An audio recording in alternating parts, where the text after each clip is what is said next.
지난해에 이어서 1년 만에 다시 왔습니다. 반갑습니다. 저는 이제 그 화면 보여주시죠? 네. 한국계 트렌드, 저희가 이제 매년마다 한국계 트렌드라는 책을 내고 있어요. 근데 2023이 나갔고 이제 2024가 나갔고 이제 2025가 나왔는데 저희 연구소는 작년에 제가 말씀드렸다시피 한국계 목회자들이나 또는 교인들한테, 교회 리더분들한테 그 통계 자료를 보내주는 그런 역할을 하고 있어요. 그래서 우리 사회, 우리 한국 사회가 사회 변동성이 아주 빠른 나라인데 그러다 보니까 바로바로 이렇게 목사님들이 캐치하는 게 되게 중요할 텐데, 그래서 통계 자료를 보여주고 지금 한국이 이렇게 움직이고 있다라는 거를 보여주기 위해서 그러니까 매주마다 저희가 리포트, 그러니까 보고서 형식으로 해서 보내드리고 있고요. 그러니까 그거는 이제 일반 사회 통계도 되고 또 기독교 통계도 되고 이렇게 해서 보내드리고 있는데, 제가 이제 왜 이걸 이 일을 제가 이 일을 시작한 지 5년이 됐어요. 근데 왜 시작하게 됐냐면, 우리가 보통 우리가 건강 검진을 받는다고 할 때, 건강을 체크한다고 할 때 뭐 엑스레이도 찍고 뭐 MRI도 찍고 뭐 CT도 찍잖아요. 그것처럼 우리 사회를 진단하고 교회를 진단하는데 여러 가지 도구들이 있지만 그 중에는 통계가 있어요. 통계 자료를 보면 지금 교인들의 생각이 이렇게 바뀌고 있구나, 한국 기독교인들이 이렇게 바뀌고 있구나, 한국 교회가 이렇게 움직이고 있구나, 이런 것들이 보여진단 말이에요. 그래서 우리가 이제 비행기를 타면은 보통 국제선 같은 경우는 한 10,000m에서 떠요. 그러다 보니까 그 국제선 타시다 보면은 밑에가 잘 안 보이시잖아요. 근데 헬리콥터 타면은 아래가 바로 보이지만 조금 위에 뜨니까 이게 소위 얘기해서 헬리콥터 뷰라고 표현하고 있는데요. 그러니까 교회를 좀 나를 객관화시켜서 이제 헬리콥터 타고 교회를 본다. 오늘 이 시간은 우리가 헬리콥터 타고 교회를 본다. 이런 생각을 하시면 좋을 것 같습니다. 그래서 교회가 어떻게 움직이는지 이게 쭉 제가 말씀을 드리면 통계 숫자들이라 좀 이해하기는 어려우실 텐데 제가 잘 설명을 드릴게요. 그래서 이렇게 쭉 보시면은 그러면 우리 교회가 어떻게 해야 되지? 내가 맡고 있는 우리 사역을 어떻게 해야 되지? 고민들이 좀 생기실 거예요. 그러니까 어떻게 보면 오늘은 고민에 대한 시간이, 고민을 하는 시간이라고 볼 수도 있는데, 좀 전에 목사님이 예레미야서 말씀에 보면은 이제 미래와 희망을 얘기한다고 했는데, 결국은 이런 걸 통해서 우리가 미래를 어떻게 희망적으로 갖고 갈 거냐, 희망적인 미래를 어떻게 만들 거냐, 이런 측면에서 보면은 이런 데이터들이 여러분들한테 도움이 되시긴 할 것 같습니다. 오늘 한번 쭉 말씀 드려볼게요. 그래서 한국계 트렌드 2025인데 먼저 한국계 주요 지표 추적을 보겠습니다. 그러니까 저희가 이제 트렌드 책을 내면서 이 책이 지금 우리나라에서 가장 기독교에서 많이 팔리는 책이 됐어요. 그래서 이제 많은 목회자들이나 교회 장로님들이 막 이 책을 보고 이제 그러고 계신데, 근데 이제 저희가 10가지 주제를 갖고 하고 있거든요. 근데 10가지 주제 말고 지금 교회가 지금 어떻게 움직이는지, 교회가 한국이 어떻게 움직이는지 그런 걸 전반적인 차원에서 한번 말씀을 드려볼게요. 네, 보겠습니다. 이거를 보시면은, 이거는 뭐냐면 지난 주일날 예배를 어떻게 드는지 교인들한테 물어본 거예요. 한국 교인들한테 물어봤더니, 그래서 이제 코로나 이후에 계속해서 추적 조사를 해봤더니 맨 왼쪽 보시면 출석교회, 우리 교회 현장 예배 드린 비율이 빨간색이 올해 6월달 데이터입니다. 79%가 나왔어요. 그다음에 작년 1월달, 23년도 1월달 데이터는 68% 나왔어요. 그러니까 작년보다는 좀 올랐잖아요. 79%. 이게 이제 어떤 의미가 있냐면, 이게 코로나 전하고 똑같아졌어요. 코로나 전하고. 그러니까 우리가 지금 계속해서 코로나 이후에 현장 예배 때문에 현장 예배에 안 나와서 좀 많이 문제가 됐는데, 그래서 교회에서 목사님들이나 장로님들이 계속해서 집중하고 또 집중하고 해서 현장 예배를 많이 드리자 이렇게 됐더니 이제 코로나 전하고 지금 현장 예배 드리는 비율이 똑같아진 거예요. 이제는 어느 정도 회복이 된 거죠. 현장 예배에 대해서는 회복이 됐어요. 그러다 보니까 온라인 예배를 안 드릴 거 아니에요? 두 번째 보시면 온라인 예배는 9%까지 떨어진 거예요. 작년에는 16%였는데 올해는 이제 9% 10% 밑으로 뚝 떨어지니까 지금은 이제 온전히 주일 예배 같은 경우는 현장 예배 중심으로 한국교회 가고 있다, 이렇게 보실 수 있겠습니다. 그런데 두 번째는 뭐냐면, 코로나 이거 이제 현장 예배 비율은 똑같아졌지만 예전보다 교회 나오는 사람이 적어졌잖아요. 대체로 많이 적어졌는데, 그러니까 주일 예배 나오는 사람이 옛날에 100명이었으면 지금 얼마 나오는지 이걸 물어본 거예요. 목사님들 물어봤더니 올해 6월 달 기준이 88%가 나왔어요. 회복도가 88% 됐다. 그러니까 작년 5월 달에 86%, 작년 1월 달에 85%였거든요. 그러니까 한 1년 뭐 2년 사이에 80% 중반밖에 회복이 안 되고 더 이상 회복이 안 되는 거예요. 그러니까 그 얘기 뭐냐면 떠난 사람이 다시 안 들어오는 거예요. 떠난 사람이 안 들어오고 그런 상태에서 이제 한국교회는 가고 있다. 어떻게 보면 코로나 전이라는 게 2019년이잖아요. 지금부터 한 5년 전인데도 불구하고 아직 한국교회는 주일 예배 오는 사람들이 예전보다 평균 한 85명, 86, 그러니까 100명 중에 한 85, 86, 87 이 정도의 회복률을 보이고 있다. 이렇게 볼 수는 있고요. 그런데 이제 오른쪽에 교회학교를 보면 교회학교는 맨 오른쪽 보시면 80%잖아요. 그러니까 어른들은 88%가 회복이 됐는데 아이들은 80%밖에 회복이 안 된 거예요. 그러니까 한국계 전체적으로 보면 교회학교가 덜 회복됐다. 그러니까 이거는 그 우리가 미래의 희망을 얘기하지만 미래적으로 보면 되게 불안한 데이터예요.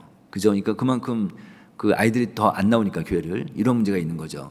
근데 이제 이거 왜 그럴까를 생각해 보면 목사님들이 아무래도 그 교회 리더분들이 이제 어른들이 안 나오니까 어른들을 집중적으로 이제 하다 보니까 아이들까지는 다 신경을 못 쓸 수도 있겠고 어쨌든 아이들이 좀 더 어려운 상태다 이렇게 볼 수 있겠습니다.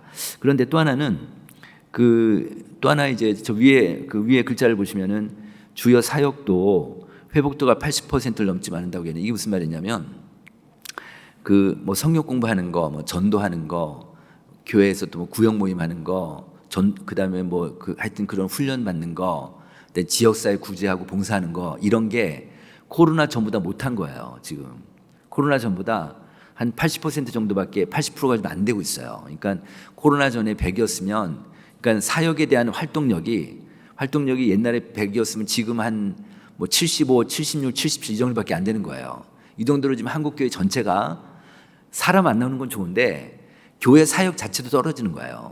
이게 좀 한국교회 지금 가장 큰 문제인데 교회 사역이 떨어지다 보니까 여기 보세요.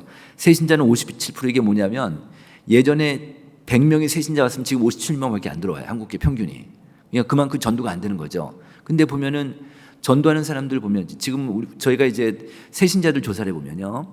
그러니까 교회 새로운 사람들 새신자 조사해 보면 그 중에 70%가 다른 교회에서 온 사람들이에요. 다른 교회. 그러니까 소위 수평이동이라고 다른 교회 온 사람이고 한 30% 정도가 진짜 예수 안 믿다가 예수 온 사람이 한 30% 되고 예수 믿는 사람들이 한 30% 되는데 그러니까 지금 뭐 그렇게밖에 안 되는데도 근데 그 와중에 또 새신자는 더 줄어드는 거죠. 그렇게 되니까 그야말로 이제 완전히 예수 안 믿다가 예수 믿는 사람이 점점 적어지는 그런 시대가 됐다. 이렇게 볼 수 있습니다. 그러다 보니까 보세요. 사역이 떨어지면 그와 연관돼서 영향을 받는 변수가 하나 있어요. 그게 뭐냐면 교인들의 신앙이 떨어져요. 교인들의. 다시 얘기하면 예전보다 내가 교회 봉사도 못하고 그다음에 뭐 그 소그룹 뭐 구역 모임도 잘 안 나가고 지역사회 봉사도 잘 못하고 하면 교회 봉사도 못하고 하면 자기 신앙이 떨어진다고 생각하는 거예요. 그런데요 이게요 한국인의 독특한 특성이에요. 무슨 얘기냐면 미국 교인들은 그렇지 않아요. 미국 교인들은 코로나 때 다 교회 못 나왔죠. 똑같이 못 나왔잖아요. 근데 미국 교인들은 신앙이 더 올랐어요. 근데 한국은 모조리 다 떨어졌어요. 한국 교인들이. 이게 왜 그럴까요? 한국 교인들은 소위 얘기해서 일터 신앙이 별로 없어요. 일터 신앙이. 무슨 얘기냐? 그 교회에서 열심히 생활하는 크리스찬들이 기독교인들이 회사 나가면 자기 크리스찬 얘기를 안 하는 거예요. 별로 일터에서 전도도 안 하고 그냥 일반인처럼 똑같이 생활하다가 그냥 교회만 오는 거예요. 또 우리 한국 기독교인들은 가정신앙이 별로 없어요.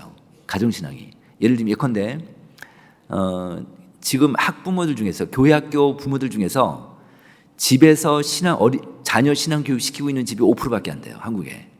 95%는 집에서 신앙교육 못 시키고 있어요. 이러다 보니까 가정신앙도 별로 없는 거예요. 그러다 보니까 예를 들어서 가정에서 무슨 가정 예배 드린다 그렇게 많지 않아요. 그리고 부부간에 신앙적인 대화한다 그렇게 많지 않아요. 이렇게 되다 보니까 그러니까 오로지 우리 한국 교인들은 교회에서 신앙생활 하는 게 다인 거예요. 그러다 보니까 교회에서 신앙 활동이 떨어지니까 신앙도 떨어지는 거예요. 그런데 그게 작년까지는 그 현상이 쭉 이렇게 이어지다가 올해 그 현상이 역전됐어요. 바뀌었어요. 그 현상이 안 맞아진 거예요. 그게 뭐냐 이거예요. 이거 뭐냐면 아래서 이게 그 교인들한테 물어봤어요. 귀하 신앙은 코로나 전하고 어떻습니까? 비교해서 좀 얘기해라고 했더니 아래서 두 번째 보세요. 작년 5월달 23년도 5월달 같은 경우는 내 신앙이 약해진 것 같아 29%. 그다음 오른쪽 빨간색 깊어진 것 같아가 18%. 작년 5월달 약해진 사람이 더 많았죠? 그죠? 약해진 사람이 더 많았는데 맨 아래 보세요. 올해 6월달에는 약해진 사람이 18이고요. 깊어진 사람이 26이에요. 깊어진 사람이 더 많아진 거예요. 그러니까 무슨 얘기냐면 지금 완전히 거꾸로 됐어요. 교회에서의 활동력은 다 떨어졌는데 교인들 신앙이 오른 거예요. 이거 어떻게 해석할까요? 무슨 뜻일까요, 이게요? 저희 연구진끼리 이걸 갖고 토론을 했어요. 토론했더니 한 가지 결론이 뭐였냐면 유튜브였어요. 유튜브. 교인들이 유튜브를 많이 보시는 거예요. 유튜브로 기독교 영상을 많이 보시, 기독교 유튜브, 기독교 콘텐츠를 많이 보시, 기독교 찬양을 듣는다든지 설교를 듣는다든지 이러시는 거예요. 기독교 유튜브로.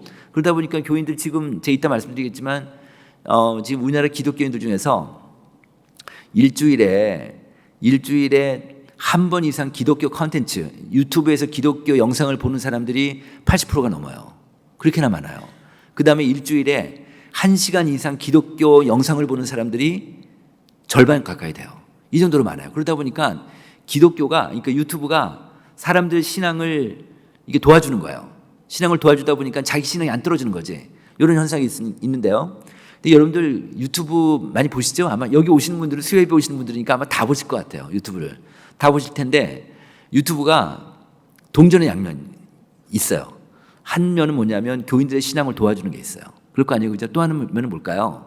또 한 면은 뭐냐면 교회의 대체제가 돼요. 무슨 얘기냐? 경쟁자가 되는 거예요. 그러니까 유튜브 때문에 교회를 안 나가게 되는 거예요. 사람들이. 그 이유가 뭐냐면 가난 성도 여러분 아시죠? 가난 성도 들어보셨어요? 가난 성도 그 가난 거꾸로 하면 안 나가잖아요. 안 나가. 그러니까 교회 안 나가는 교인들을 이제 가난 성도라고 속칭해서 그렇게 부르고 있는데 예전에 유튜브가 없을 때는 유튜브가 활성화하지 않았을 때는 가난 성도들이 예수 믿고 교회 안 나가는 사람들은 전혀 신앙생활 안 했어요. 근데 이 유튜브가 생기면서 이 사람들 중에서 거의 30%가 10명 중에 가난 성도 3명이 유튜브를 보기 시작하는 거예요. 기독교 유튜브를. 그러니까 이들이 신앙을 유지하고 있는 거예요. 이게 무슨 뜻이냐면 이제는 교회 아마 여기 오시는 분들하면 교회 봉사하자고 다 아시겠지만 주일 예배 이제 많이 오시잖아요. 주일 예배 다 오시는 분들 중에서 교회 봉사도 안 하고 집에 가서 뭐 기도도 한 번도 안 하고 성경도 한 번도 안 읽고 그런 분들이 있을 거 아니에요. 그죠? 그런 사람들을 소위 얘기해서 명목상 그리스도인이라고 불러요. 명목상 그리스도인. 이 명목상 그리스도인들이 지금 저희 데이터로 보면은 40% 정도 돼요. 그러니까 우리 교회에 나온 사람 중에 40%는 명목상 그리스도인이라고 봐요. 이런 사람들이 결국은 교회를 떠날 가능성이 있어요. 그죠? 그러니까 앞으로 점점 더 교회 이탈적인 것들은 많아질 텐데 제가 작년에 말씀드렸지만 지금 올해 그 지난해 말에 조사한 걸 보면은 지금 우리나라 종교인의 37%밖에 안 돼요. 무정교인이 63%가 되거든요. 근데 개신교인들도 계속 떨어지고 있단 말이에요. 계속 하락되고 있으니까 계속 이탈되는 사람이 많은 거지. 그 이탈되는 사람들이 누구냐면은 20대, 30대, 40대까지도 이탈자가 많아져요. 그렇게 되다 보니까 이 사람들이 점점 더 떠나는 거죠. 근데 그게 이제는 앞으로 그게 유튜브가 그 역할을 할 것이다라고 보는 거예요. 저희는 그렇게 보고 있어요. 그래서 유튜브를 어떻게 교회에서 잘 활용할 수 있는가가 되게 중요한 문제일 것 같긴 합니다. 그래서 예를 들어서 뭐 교회 차원에서 그 주중에 좋은 유튜브를 목사님이 교인들한테 보내준다든지 이런 식으로 해서 같이 서로 소통하고 뭐 이렇게 하실 수는 있을 것 같습니다. 또 하나 볼까요? 이건 뭐냐면 왼쪽 그래프를 보시면 그 앞으로 목사님들한테 물어본 거예요. 한국계 목사님들한테 목사님 교회는 출석 교인 수가 앞으로 어떻게 될 것 같습니까? 물어봤어요. 그랬더니 우리 교회 교인이 늘어날 거야. 우리 교회는 감사할 거야. 이렇게 대답을 했겠죠. 그랬는데 보니까 왼쪽에 작년 5월달에 보시면 감사할 것 같다가 27%였어요. 감사할 것 같다가 27%였고 증가할 것 같다가 51%였어요. 그러니까 지금 코로나 때 교인 수가 한국 교회가 전체적으로 뚝 떨어졌잖아요. 근데 작년만 하더라도 코로나가 다 끝났었거든요. 끝났음에도 불구하고 그래도 우린 더 떨어질 거야. 더 떨어질 것 같다는 교회가 27%나 나온 거야. 꽤 많이 나왔어요. 근데 올해 조사해 보니까 똑같이 조사해 보니까 올해는 1년 만에 그 감사할 것 같다는 비율이 확 줄었어요. 확 줄고 그다음에 이제 비슷할 것 같다는 비율이 확 늘어나고 그다음에 이제 증가할 것 같다는 비율은 작년하고 비슷해요. 49%예요. 그러니까 이건 한국 교회 지금 현재로 보면은 희망적인 데이터예요. 다시 얘기하면 이제는 한국 교회 전체적으로 이제 작년보다 더 떨어지는 교회는 그렇게 많지 않고 작년에 비슷하든지 앞으로 올라갈 거야. 그러니까 한국교회 전체적으로 이제 희망적인 데이터라고 볼 수 있습니다. 그런데 제가 왼쪽 그래프에 이제 아래에 보시면은 증가할 것 같다는 비율이 49% 나왔잖아요. 요 교회들이 어떤 교회인지 궁금해가지고 분석을 해봤어요. 도대체 어떤 교회가 앞으로 증가할 건지를 분석을 해봤더니 크게 두 가지 변수가 나왔어요. 하나는 뭐냐면 가운데 그래프인데요. 교회 규모였어요. 교회 규모. 교회 규모가 500명 이상 되는 중대형 교회들이 70% 증가될 것 같다는 비율이. 그 다음에 29명 이하 작은 교회들은 45%. 큰 차이 나죠. 이게 뭐냐면은 그 큰 교회일수록 앞으로 성장 가능성이 더 높은 거예요. 큰 교회일수록 부흥할 가능성이 더 높은데 500명 이상 되는 교회.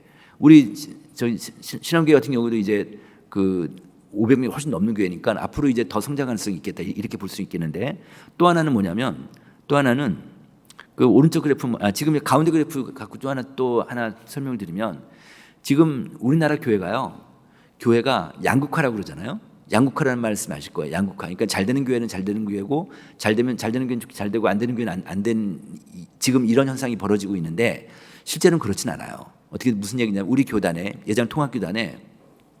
예장통합교단 지금 우리 교회가 지금 속해 있는 예장통합교단이 전국에 9,400개 교회가 있어요. 이 9,400개 교회 중에서 지금 30명 이하 교인 수가 30명 이하 교회가 지난 10년 사이에 80%가 늘었어요. 그래서 이 50명 이하 교회가 10년 전에는 38%였는데요. 지금 55%로 늘었어요. 50명 이하 교회가. 이제는 한국계 전체적으로 50명 이하 교회가 절반이 넘어요. 이렇게 되고 있어요. 그런데 3,000명 이상 되는 대형교회, 초대형 교회, 3,000명 이상 되는 교회가 지난 10년 사이에 34%가 줄었어요. 이 얘기 뭐냐면 다 같이 줄어요. 잘 되는 교회가 없는 거예요. 잘 되는 게 별로 없고 다 줄어요. 다 주는데 줄면서 더 벌어지는 거지. 그래서 이걸 저희는 이제 어떻게 부르냐 하향 양극화다 이렇게 부르고 있습니다. 그래서 이제 어쨌든 지금 현재로는 지금 지난 10년 사이에 보면은 더 벌어지니까 작은 교회는 되게 어렵죠. 근데 큰 교회도 어쨌든 줄지만 그래도 잘 되는 교회가 좀 있긴 하죠. 물론 없진 않아요. 근데 어쨌든 그는 이런 상태인데 근데 어쨌든 큰 교회들이 앞으로 교인 수가 증가할 것 같다는 희망적인 생각을 목사님이 갖고 계신 거예요. 두 번째는 뭐냐면 소그룹이에요. 소그룹. 구역 모임이에요. 여기 우리 교회가 그 소그룹을 얼마나 잘하시는지 모르겠는데 소그룹이 잘 되는 교회가 앞으로 교인 수가 더 늘 거라는 비율이 높아요. 그다음에 소그룹이 안 되는 교회가 더 안 될 거라는 비율이 높은 거예요. 그런 걸 보면 근데 제가 이제 보면 한국교회를 무수히 많은 변수들로 구성이 되어 있는데 그거를 다 제가 분석을 해보니까 가장 결정적인 변수는 소그룹이었어요. 소그룹. 구역 모임이에요. 이 신앙적인 구역 모임에서 얼마나 자기 삶을 잘 나누고 거기서 삶의 변화가 있고 그냥 우리끼리 먹고 마시고 그냥 놀고 그런 게 아니라 교회 얘기만 해도 끝나는 게 아니라 자기 삶을 나누는 그런 소그룹이 되게 되면 그럼 그 교회는 폭발적으로 그 교회가 굉장히 힘을 받을 수 있겠다는 거죠. 말하자면 그런 얘기예요. 이따 다시 말씀드릴 때 또 말씀을 드리겠습니다. 어쨌든 소그룹이 그만큼 중요하다는 거고요. 자, 이건 뭐냐면 이건 좀 잘 어려우신데 제가 잘 설명드릴게요. 어느 기업인이 저희 연구소에 1억 3천만 원을 후원하셨어요. 그 돈을 갖고 저희가 뭘 했냐면 한국교회 총연합회라고 한교총이라고 있는데 한교총하고 저 프로젝트를 같이 했어요. 그 돈을 갖고 뭘 했냐면 한교총 산하에 있는 주요 교단들, 예장통합, 예장합동, 감리교, 그다음에 침례교, 성결교, 고신치 이렇게 다 해가지고 지난 20년치 교세 통계를 다 받았어요. 다 구해가지고요. 그래서 이걸 갖고 올해 초에 우리나라 전체 종교 분포를 다시 재고 측정을 해가지고 연세대학교 운영 통계학과 팀에 맡겼어요. 프로젝트를 줬어요.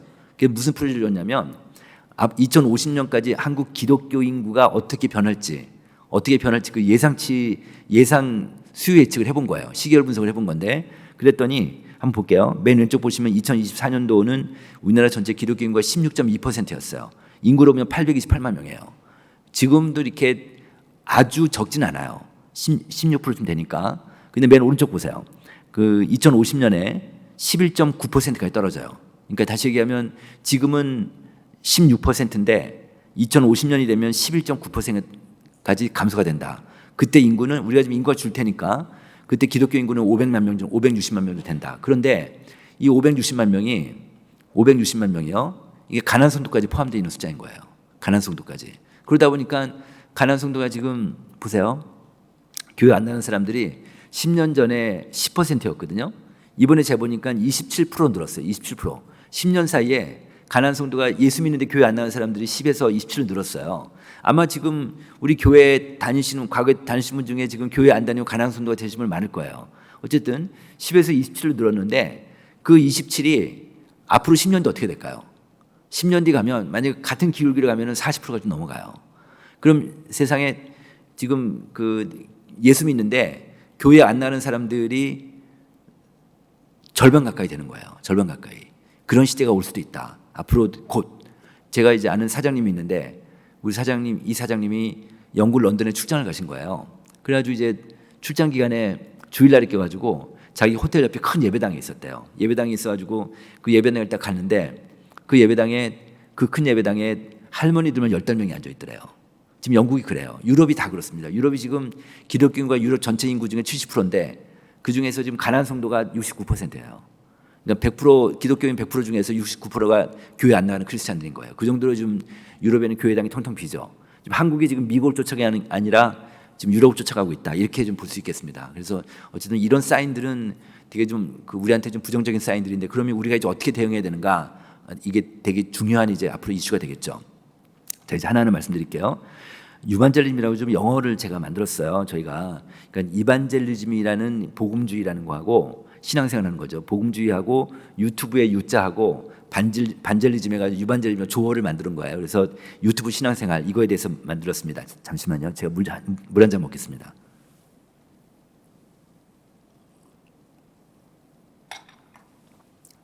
근데 이거를 아까 제가 이제 유튜브 말씀드렸잖아요. 유튜브 이거를 저희가 주제로 정한 이유가 있어요. 제가 트렌드 2025 책에서 이제 1장에 나오는 건데요. 이 유반젤리즘이 이거를 유튜브를 정한 이유가 있는데 정한 이유 근거가 요 데이터입니다. 이거 한번 보시죠. 지금 우리나라 교인들이 아마 여기 오시는 분들도 동의하실지 모르겠습니다. 그 우리나라 교인들의 생각이 크리스찬들 생각이 좀 어떻게 바뀌고 있는지를 측정을 한 건데요.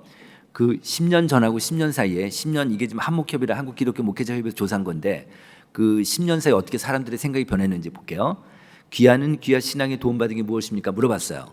그랬더니 10년 전에는 출석교회 예배하고 목사님 설교가 64%였어요. 근데 지금은 28%로 절반이 떨어진 거예요. 진짜 많이 떨어졌죠. 그러니까 이건 무슨 얘기냐면 예배나 목사님 설교에 대한 의존도가 떨어진 거예요. 교인들이. 그것도 급격하게 떨어졌어요. 그 대신에 이게 뭐가 올랐느냐? 가족이 올랐어요. 가족 변수가 올랐어요. 가족이 지금 10년 전에 9%에서 지금 20%로 오른 거예요. 다시 얘기하면 예전에는 목사님한테 영향을 받던 지금은 가족한테 영향을 받는 거예요. 그런 사람들이 생기는 거죠. 예를 들면 지금 교회 학교 애들 볼까요? 부모가 교회를 나가는데 아이들 교회 학교 애들 중에서 양 부모가 교회 안 다니는 애들은 얼마나 될까요? 별로 없죠. 별로 없어요. 지금 진짜 그렇지 않아요.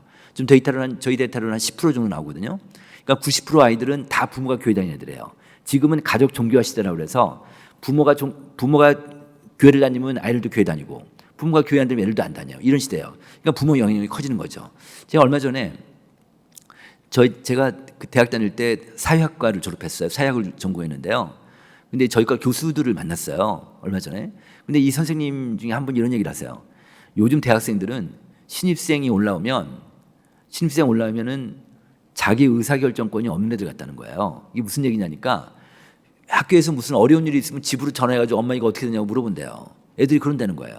그러면서 이 선생 하는 얘기가 요즘 애들은 요즘 엄마들은 사랑하는 엄마가 아니라 매니저 맘이래요. 매니저 맘. 그러니까 매니저 엄마인 거지.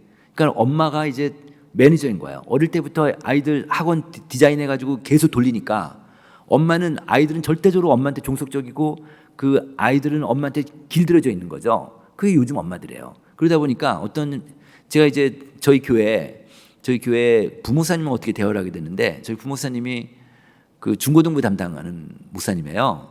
근데 이 목사님이 그런 얘기를 하세요. 이제 주일날 학생 예배 중고등부 예배 때 이제 안 나오는 애들이 있을 거 아니에요. 그럼 걔네들한테 신방 전화 신방을 한대요. 그럼 보통 애들이 안 받는데요. 왜냐하면 이제 목사님한테 전화 오니까 뭐 귀찮고 또 뭐 괜히 또 그런 얘기 들을까 봐 안 받는데 받는 애들이 있대요. 받는 애들 어떤 애들일까요? 받는 애들이요. 이 목사님 하는 얘기가 자기하고 부목사하고 엄마하고 친하면 애들이 받는데요. 그게 무슨 뜻일까요? 이게 엄마한테 혼날까봐, 엄마한테 잃을까봐.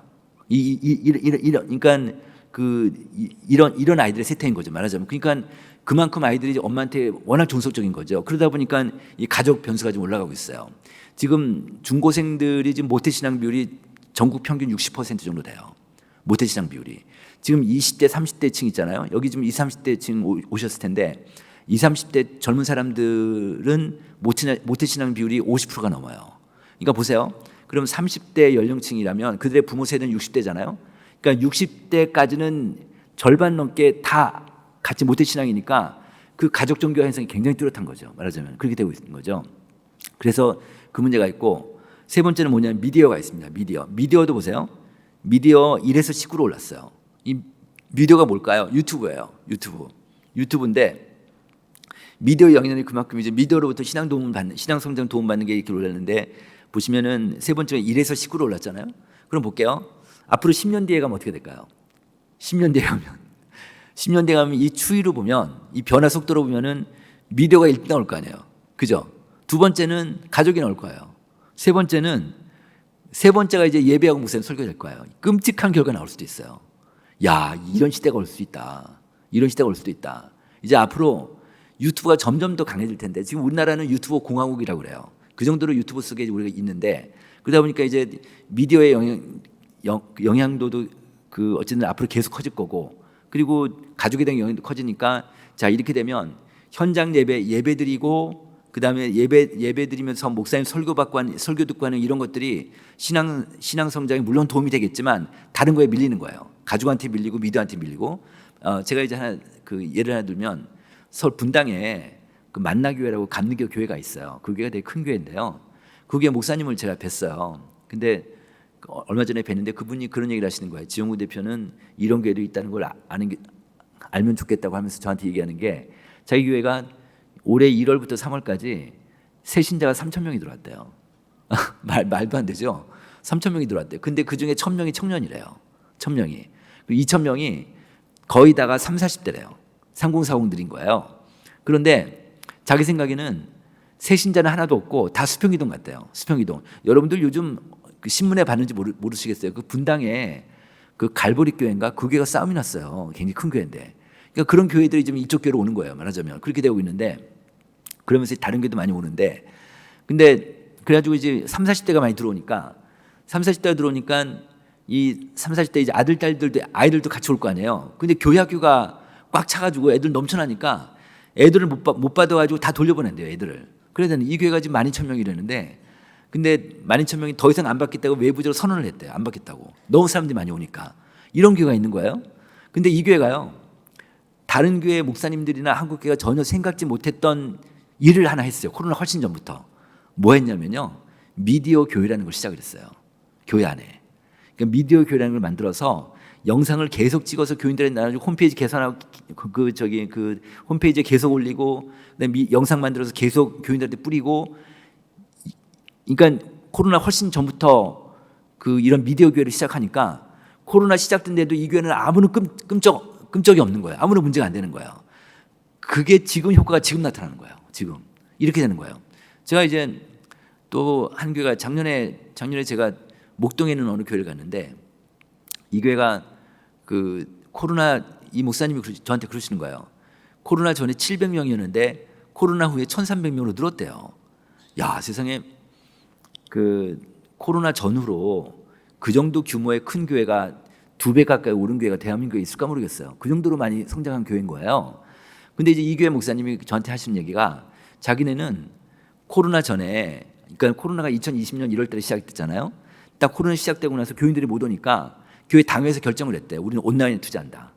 그래가지고 인적 자원, 물적 자원을 돈도 투자하고 사람도 투자해가지고, 그래서 그 유튜브 만들고 온라인에 다 투자한 거예요. 그 홈페이지도 잘 만들고 해가지고. 그래서 그렇게 했더니, 이 홈페이지가 되게 중요한 게요, 요즘은요, 노인분들 빼놓고는요, 사람들이 만약에 교회로 온다 그러면 반드시 홈페이지를 봐요.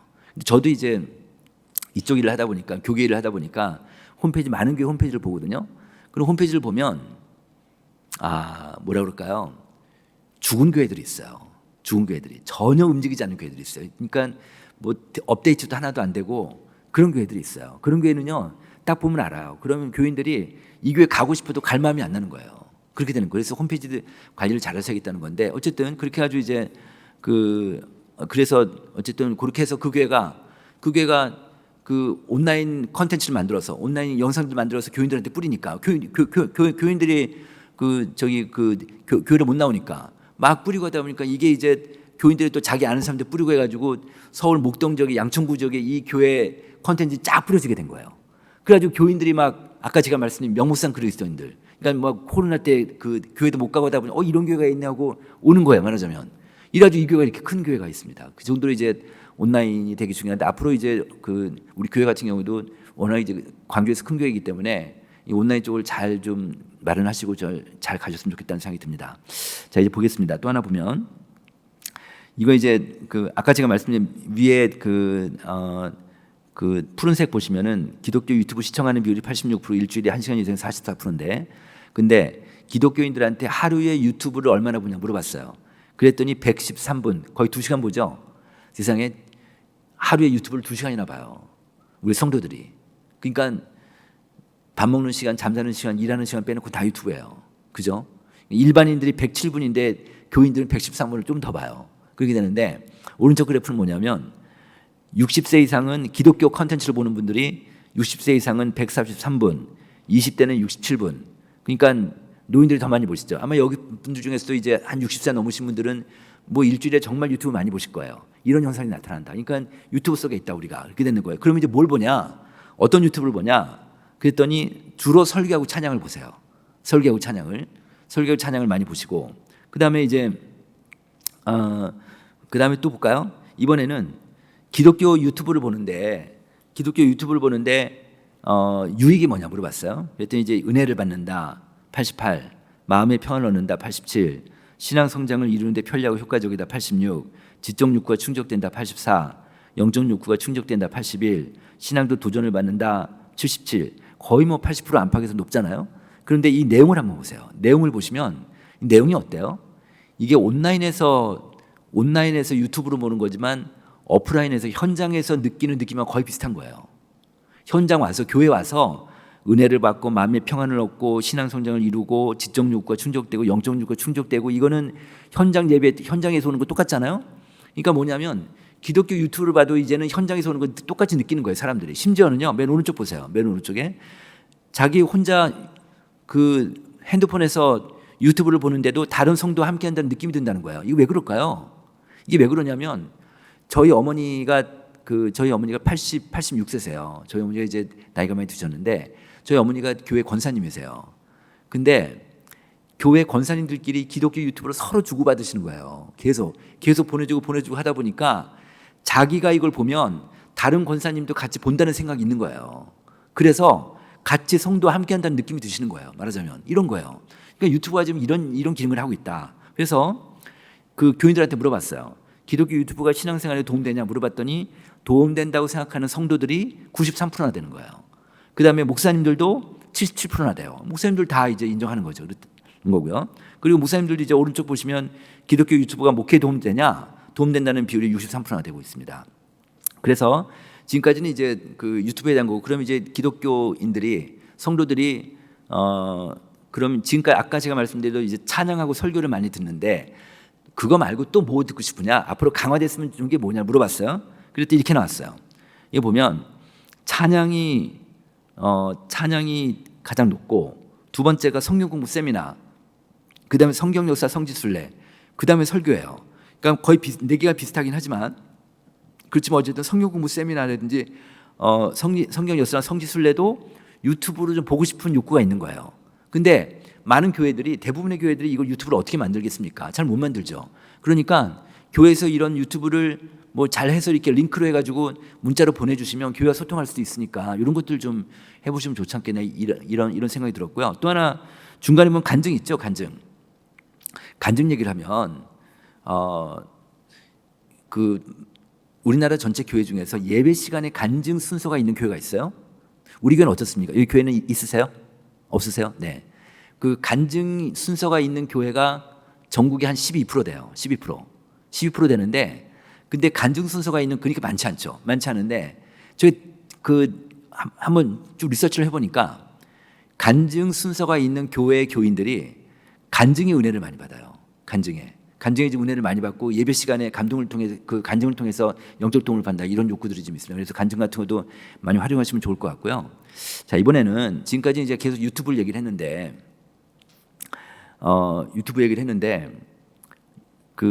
지금 우리가 지금 유튜브 속에 헤어나지 못하고 있는, 어떻게 보면 이제 한국인들이 다 그런데 유튜브로 대체할 수 없는 교회 기능이 뭐냐고 물어봤어요.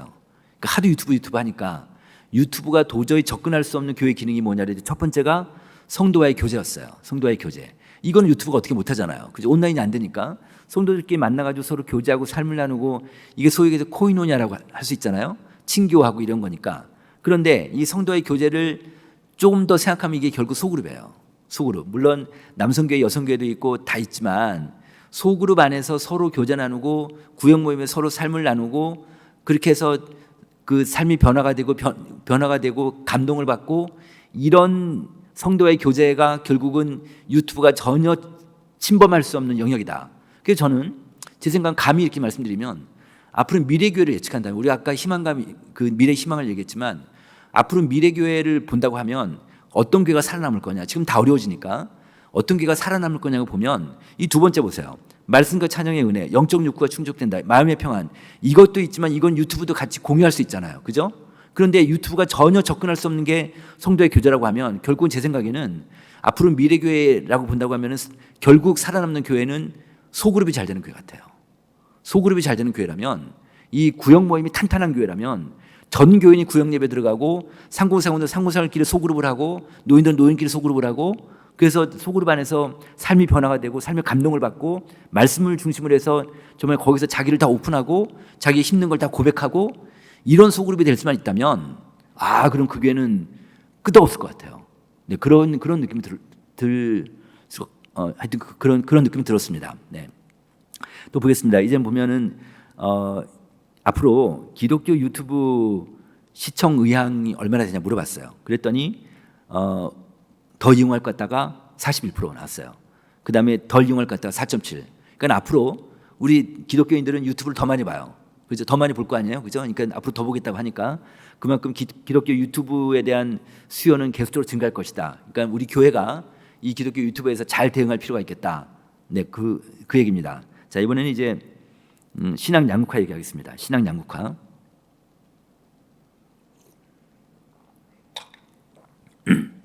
우리 사회가 다 양극화돼요, 그죠? 그러니까 축소 사회, 그러니까 인구가 줄고 그다음에 경제 성장 떨어지고 다 양극화되는데, 교회도 양극화된다. 교회 무슨 양극화냐? 신앙이 양극화된다. 다시 얘기하면 신앙이 좋은 사람들은 더 좋아지는 거고요. 신앙이 깊은 사람은 더 깊어지는 거고, 신앙이 약한 사람은 더 약해진다. 근데 신앙이 깊은 사람은 약한 사람이 더 많다. 이거예요. 이제 가운데 사람들이 줄어들고 양쪽이 더 깊어지는 거예요. 이 현상을 잠깐 말씀드릴게요. 자, 이거 볼게요. 목사님한테 물어봤습니다. 주중 예배, 수요 예배나 금요 기도회나 새벽 예배나 이런 수요 예배 하나만 본다고 하면 예전보다, 코로나 전보다 수요 예배 오는 사람이 늘어났습니까? 줄어들었습니까? 물어본 거예요. 그랬더니 줄어들었다는 30이고 늘어났다 14죠. 그러니까 준 사람이 더 많은 거예요. 금요 기도회도 마찬가지로 주는 사람이 더 많고, 새벽 예배도 마찬가지고, 성경 모임도 많아요. 확실히 코로나 전보다 한국교회가 약화됐어요. 약화돼서 그래서 이 예배 시간에도 특히 주중 예배 때는 예전보다 사람들이 더 안 오는 거예요. 더 안 오니까, 그래서 목사님들한테 명목상 그리스도인을 물어봤어요. 그러니까 신앙생활 전혀 안 하는 사람들, 교회만 왔다 갔다 하고 이런 사람들이 목사님께 물어보니까 26.5%가 나오는데, 저희 연구소에서 데이터 측정해 보면 40%까지 나와요. 그 정도로 좀 명목상 그리스도인이 많아지는 거지. 다시 얘기하면 신앙 약해진 사람이 많아지는 거예요. 약해진 많아지는데 대신 강해진 사람도 있다. 신앙이 깊어진 사람도 있다. 그런데 이거 볼게요. 이거 뭐냐면 수요예배 하나를 들면, 좀 전에 이제 목사님한테 그 수요예배 오는 사람들은 과거보다 늘어났다보다는 줄었다가 더 많아졌어요. 그런데 위에서 두 번째 그래프 보세요. 이거 뭐냐면 수요예배를, 그러니까 예전보다 수요예배 나온 사람은 적어졌는데, 수요예배를 예전부터 정기적으로 출석하는 사람들은 예전보다 더 잘 나가는 거예요. 수요예배를 이해하시겠죠? 그러니까 수요예배를 전체적인 인원수는 줄었지만 예전부터 계속 잘 나오는 사람은 더 잘 나가는 거예요.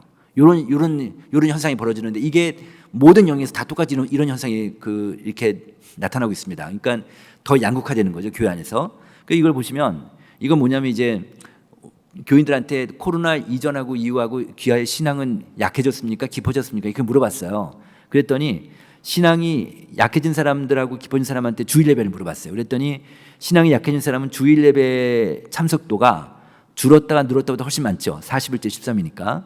근데 신앙이 깊어진 사람은 주일 예배 참석도가 5대 40, 4대 53이에요. 그러니까 늘었다가 훨씬 높아요. 이렇게 되는데 두 번째 보세요. 소그룹 참여도를 보니까 신앙이 깊어진 사람은 늘었다가 68%가 되는 거예요. 맨 아래 보세요. 지역사회 봉사 볼까요? 지역사회 봉사는 신앙이 깊어진 사람, 코로나 전보다 신앙이 깊어진 사람은 지역사회 봉사를 예전보다 더 늘었다고 응답한 사람이 70%나 돼요. 이거는요, 한국교회에서 굉장히 고무적인 현상이에요. 되게 근원적인 현상인데요. 무슨 얘기냐면 소그룹은 교회 안에서의 어떤 핵심 가치라고 그럴까? 소그룹은 교회 성도의 사귐이잖아요. 소그룹은 어쨌든 교회 안에서 이 사귐하고 교제하는 이런 건데 이게 신앙이 좋은 사람이 잘 되는 거예요. 그 다음에 또 하나는 우리가 교회 밖에서의 어떤 교회 기능이라고 하면 지역사회 봉사나 구제인데 이게 신앙이 좋은 사람이 더 잘 되는, 더 잘하는 거죠, 말하자면.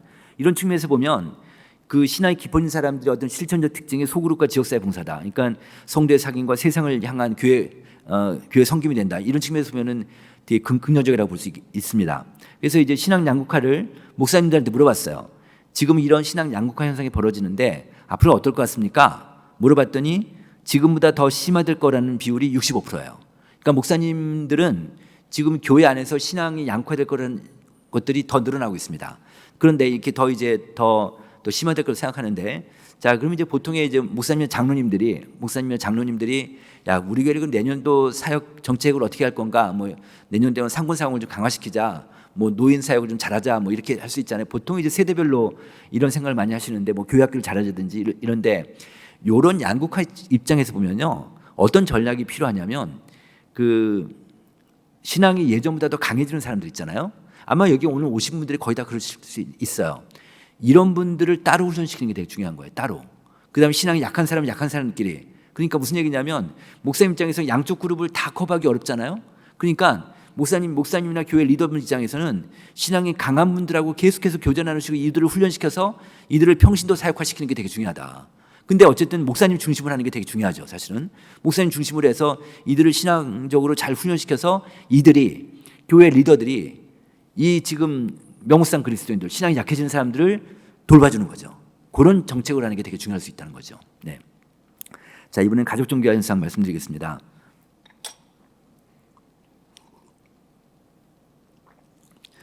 볼게요. 아까 제가 말씀드린 가족 종교예요. 그러니까 가족끼리 종교가 된다는 건데 보세요. 이 질문이 뭐냐면 맨 위에 보세요. 그 교인들한테 배우자 종교가 뭐냐고 물어봤어요. 그랬더니 82%가 기독교래요. 그러니까 종교 일치도가 한 80% 되는 거예요. 그다음에 자녀 종교가 뭔지 물어봤어요. 그러니까 자녀 종교도 79%였어요. 이렇게나 높아요. 근데 제가 참 저는 대학교를 졸업하고 한국갤럽이라는 여론조사 회사에 입사를 했어요. 그래서 거기서 계속 조사 전문가로 훈련을 받고 지금까지 왔는데요. 근데 제가 이제 88년도에 이 조사를 처음 시작했어요. 이 조사를 했더니 지금까지 이 조사를 쭉 해왔는데 지금이 제일 높아요. 숫자가 제일 높아요. 그 정도로 가족 종교 일치도가 높은 거예요. 가족 종교 일치도가. 이게 어떤 의미냐면 보세요. 여기 보세요. 아까 제가 말씀드린 대로 지금 20대는 모태신앙 비율이 53%, 30대도 54%니까 아까 제가 말씀드린 대로 30대 부모들 60대까지도 지금 가족 종교화로 다 묶여져 있는 거예요. 이게 어떤 부정적인 영향을 미치냐면 저희 교회가 70년이 넘었어요. 70년이 넘었는데 그러다 보니까 어릴 때 교회학교 출신들이 서로 눈이 맞아서 결혼을 해요. 서로 사돈들이 많이 생기는 거죠. 그리고 장로 투표하더라도 워낙 오래 다닌 사람이 많으니까 장로 투표할 때 그 교회학교 출신들이 장로가 돼요. 왜냐하면 외부에서 오는 사람들은 표를 못 얻는 거예요. 왜냐하면 자기네끼리 똘똘 뭉쳐서 이렇게 투표를 하니까 이게요. 이 가족 중심의 이 교회 안에 이 단단한 카르텔이 얼마나 강한지 몰라요. 너무너무 단단해서 이거를 아무도 못 깨요. 아마 아실 거예요. 여기도 이제 오래된 교회시니까 이 가족끼리 단단하게 이게 뭉쳐진 이 카르텔을 깨기가 어려우니까 외부에 세 사람이 들어와도 다 튕겨져 나가는 거예요. 아, 이게 문제예요. 이게 저는 한국교회가 가장 큰 문제 중에 하나가 이 가족 종교화 현상에서 이 부정적인 면인데요. 이거를 깰 수 있을까? 이 안에 있는 우리끼리 단단한 이걸 깨는 게 되게 중요한데, 새로운 사람들이 왔을 때 정말 신앙적으로 열심히 있고 이런 사람들을 얼마나 우리가 잘 세워주고, 그래서 이들이 이 안에 들어와도 아무런 여기는 무슨 가족끼리 똘똘 뭉친 이너서클이라고 그러죠. 이너서클이 여긴 없구나. 이런 인식을 심어주는 게 되게 중요할 것 같습니다. 네, 어쨌든 그래서 이제 특히 오래된 교회일수록 이런 게 되게 강하고 심하니까 이런 걸 좀 우리가 조심하고 이걸 깨자, 이렇게 제가 좀 말씀드리고 싶습니다. 또 하나는 뭐냐면, 그다음에 이제 이겁니다. 가정 예배 물어봤어요. 그러니까 어릴 때 가정 예배 드린 사람 있잖아요. 그 맨 왼쪽 보시면 어릴 때 가정 예배를 항상 참석한 사람, 가끔 참석한 사람, 거의 안 한 사람 이렇게 있단 말이에요. 이 사람별로 지금 현재 가정 예배 드리는지 물어본 거예요. 그랬더니 어릴 때 가정 예배를 항상 드린 사람은 지금 가정 예배를 드리는 사람이 29.5%예요. 그런데 어릴 때 가정 예배를 한 번도 안 드린 사람은 지금 가정 예배 드린 비율이 5%예요. 한 6배 차이 나요. 이게 무슨 뜻일까요? 그러니까 어릴 때 가정 예배 드린 그 습관이 있잖아요. 그 기억이 있으니까 지금도 가정 예배를 드리는 비율이 그만큼 높은 거예요. 6배 차이 나니까. 자, 그래서 지금 현재 여러분들 오늘 오신 분들 중에서 가정에서 가정 예배 드리는 분 계시고 안 계신 분 계실 거예요. 지금 한국계 평균이 15% 정도 됩니다. 15% 정도. 그러니까 100가정 중에서 한 15가정 정도가 가정 예배를 드리는데, 그 가정 예배가 뭐 예배 형식을 갖고 할 수도 있지만 그냥 간단하게 성경 말씀 읽고 서로 큐티 나누고 할 수도 있잖아요. 이런 게 이제 가정 예배인데, 그런데 모든 분들을, 전 교인들을 가정 예배 드리라고 얘기할 수는 없지만, 그럼 누구를 대상으로? 이 아이들이 있는, 어린 아이들이 있는 가정들, 30, 40대 기혼자들은 가정 예배 훈련을 시킬 필요가 있겠다.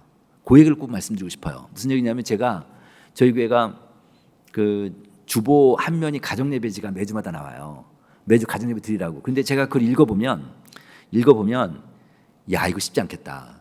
읽어도 가정 예배를 못 드려요. 왜 그럴까요? 영성이 있지 않으면 어렵잖아요. 그죠? 영성이 있고 충분히 리드할 만한 그런 영성이나 그런 게 없으면 절대 어렵기 때문에, 그래서 이 30, 40대 기혼자들은 가정 예배 훈련을 시킬 필요가 있다는 생각이 드는 거예요. 그래야 가정에서 가정 예배를 드리지. 그래야. 그러니까 가정에서, 그리고 또 하나 뭐냐면 이런 게 있어요. 가정 예배 드리라고 하면 안 드릴 거 아니에요.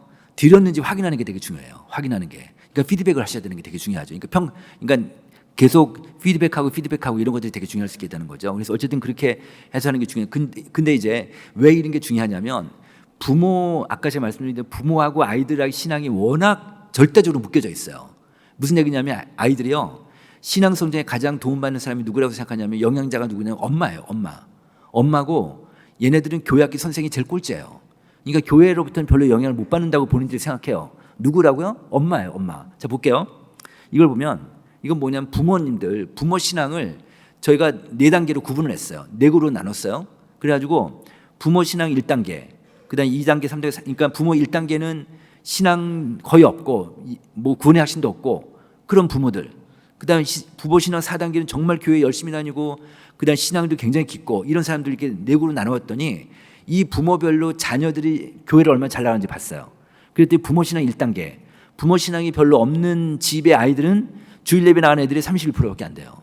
그런데 맨 오른쪽에 부모 신앙 4단계, 부모가 정말 그 부모가 신앙이 좋은 사람, 그 집의 아이들은 82%가 그 주일 예배 나가는 거예요. 이 정도 차이가 난다. 그래서 이 정도로 지금 그 부모 영향이 크기 때문에 가정에서의 어떤 가정 예배라든지 이런 것들, 특히 부모들, 그러니까 이렇게 본다면요, 부모가 그만큼 중요하기 때문에 우리가 보통 매년 5월 달이나 교사대학을 많이 하지 않습니까? 교사대학보다 더 중요한 게 뭘까요? 부모대학이에요. 부모대학. 그러니까 부모를 계속해서 훈련시키고, 부모 신앙이 올라가야 아이들도 신앙이 올라가니까.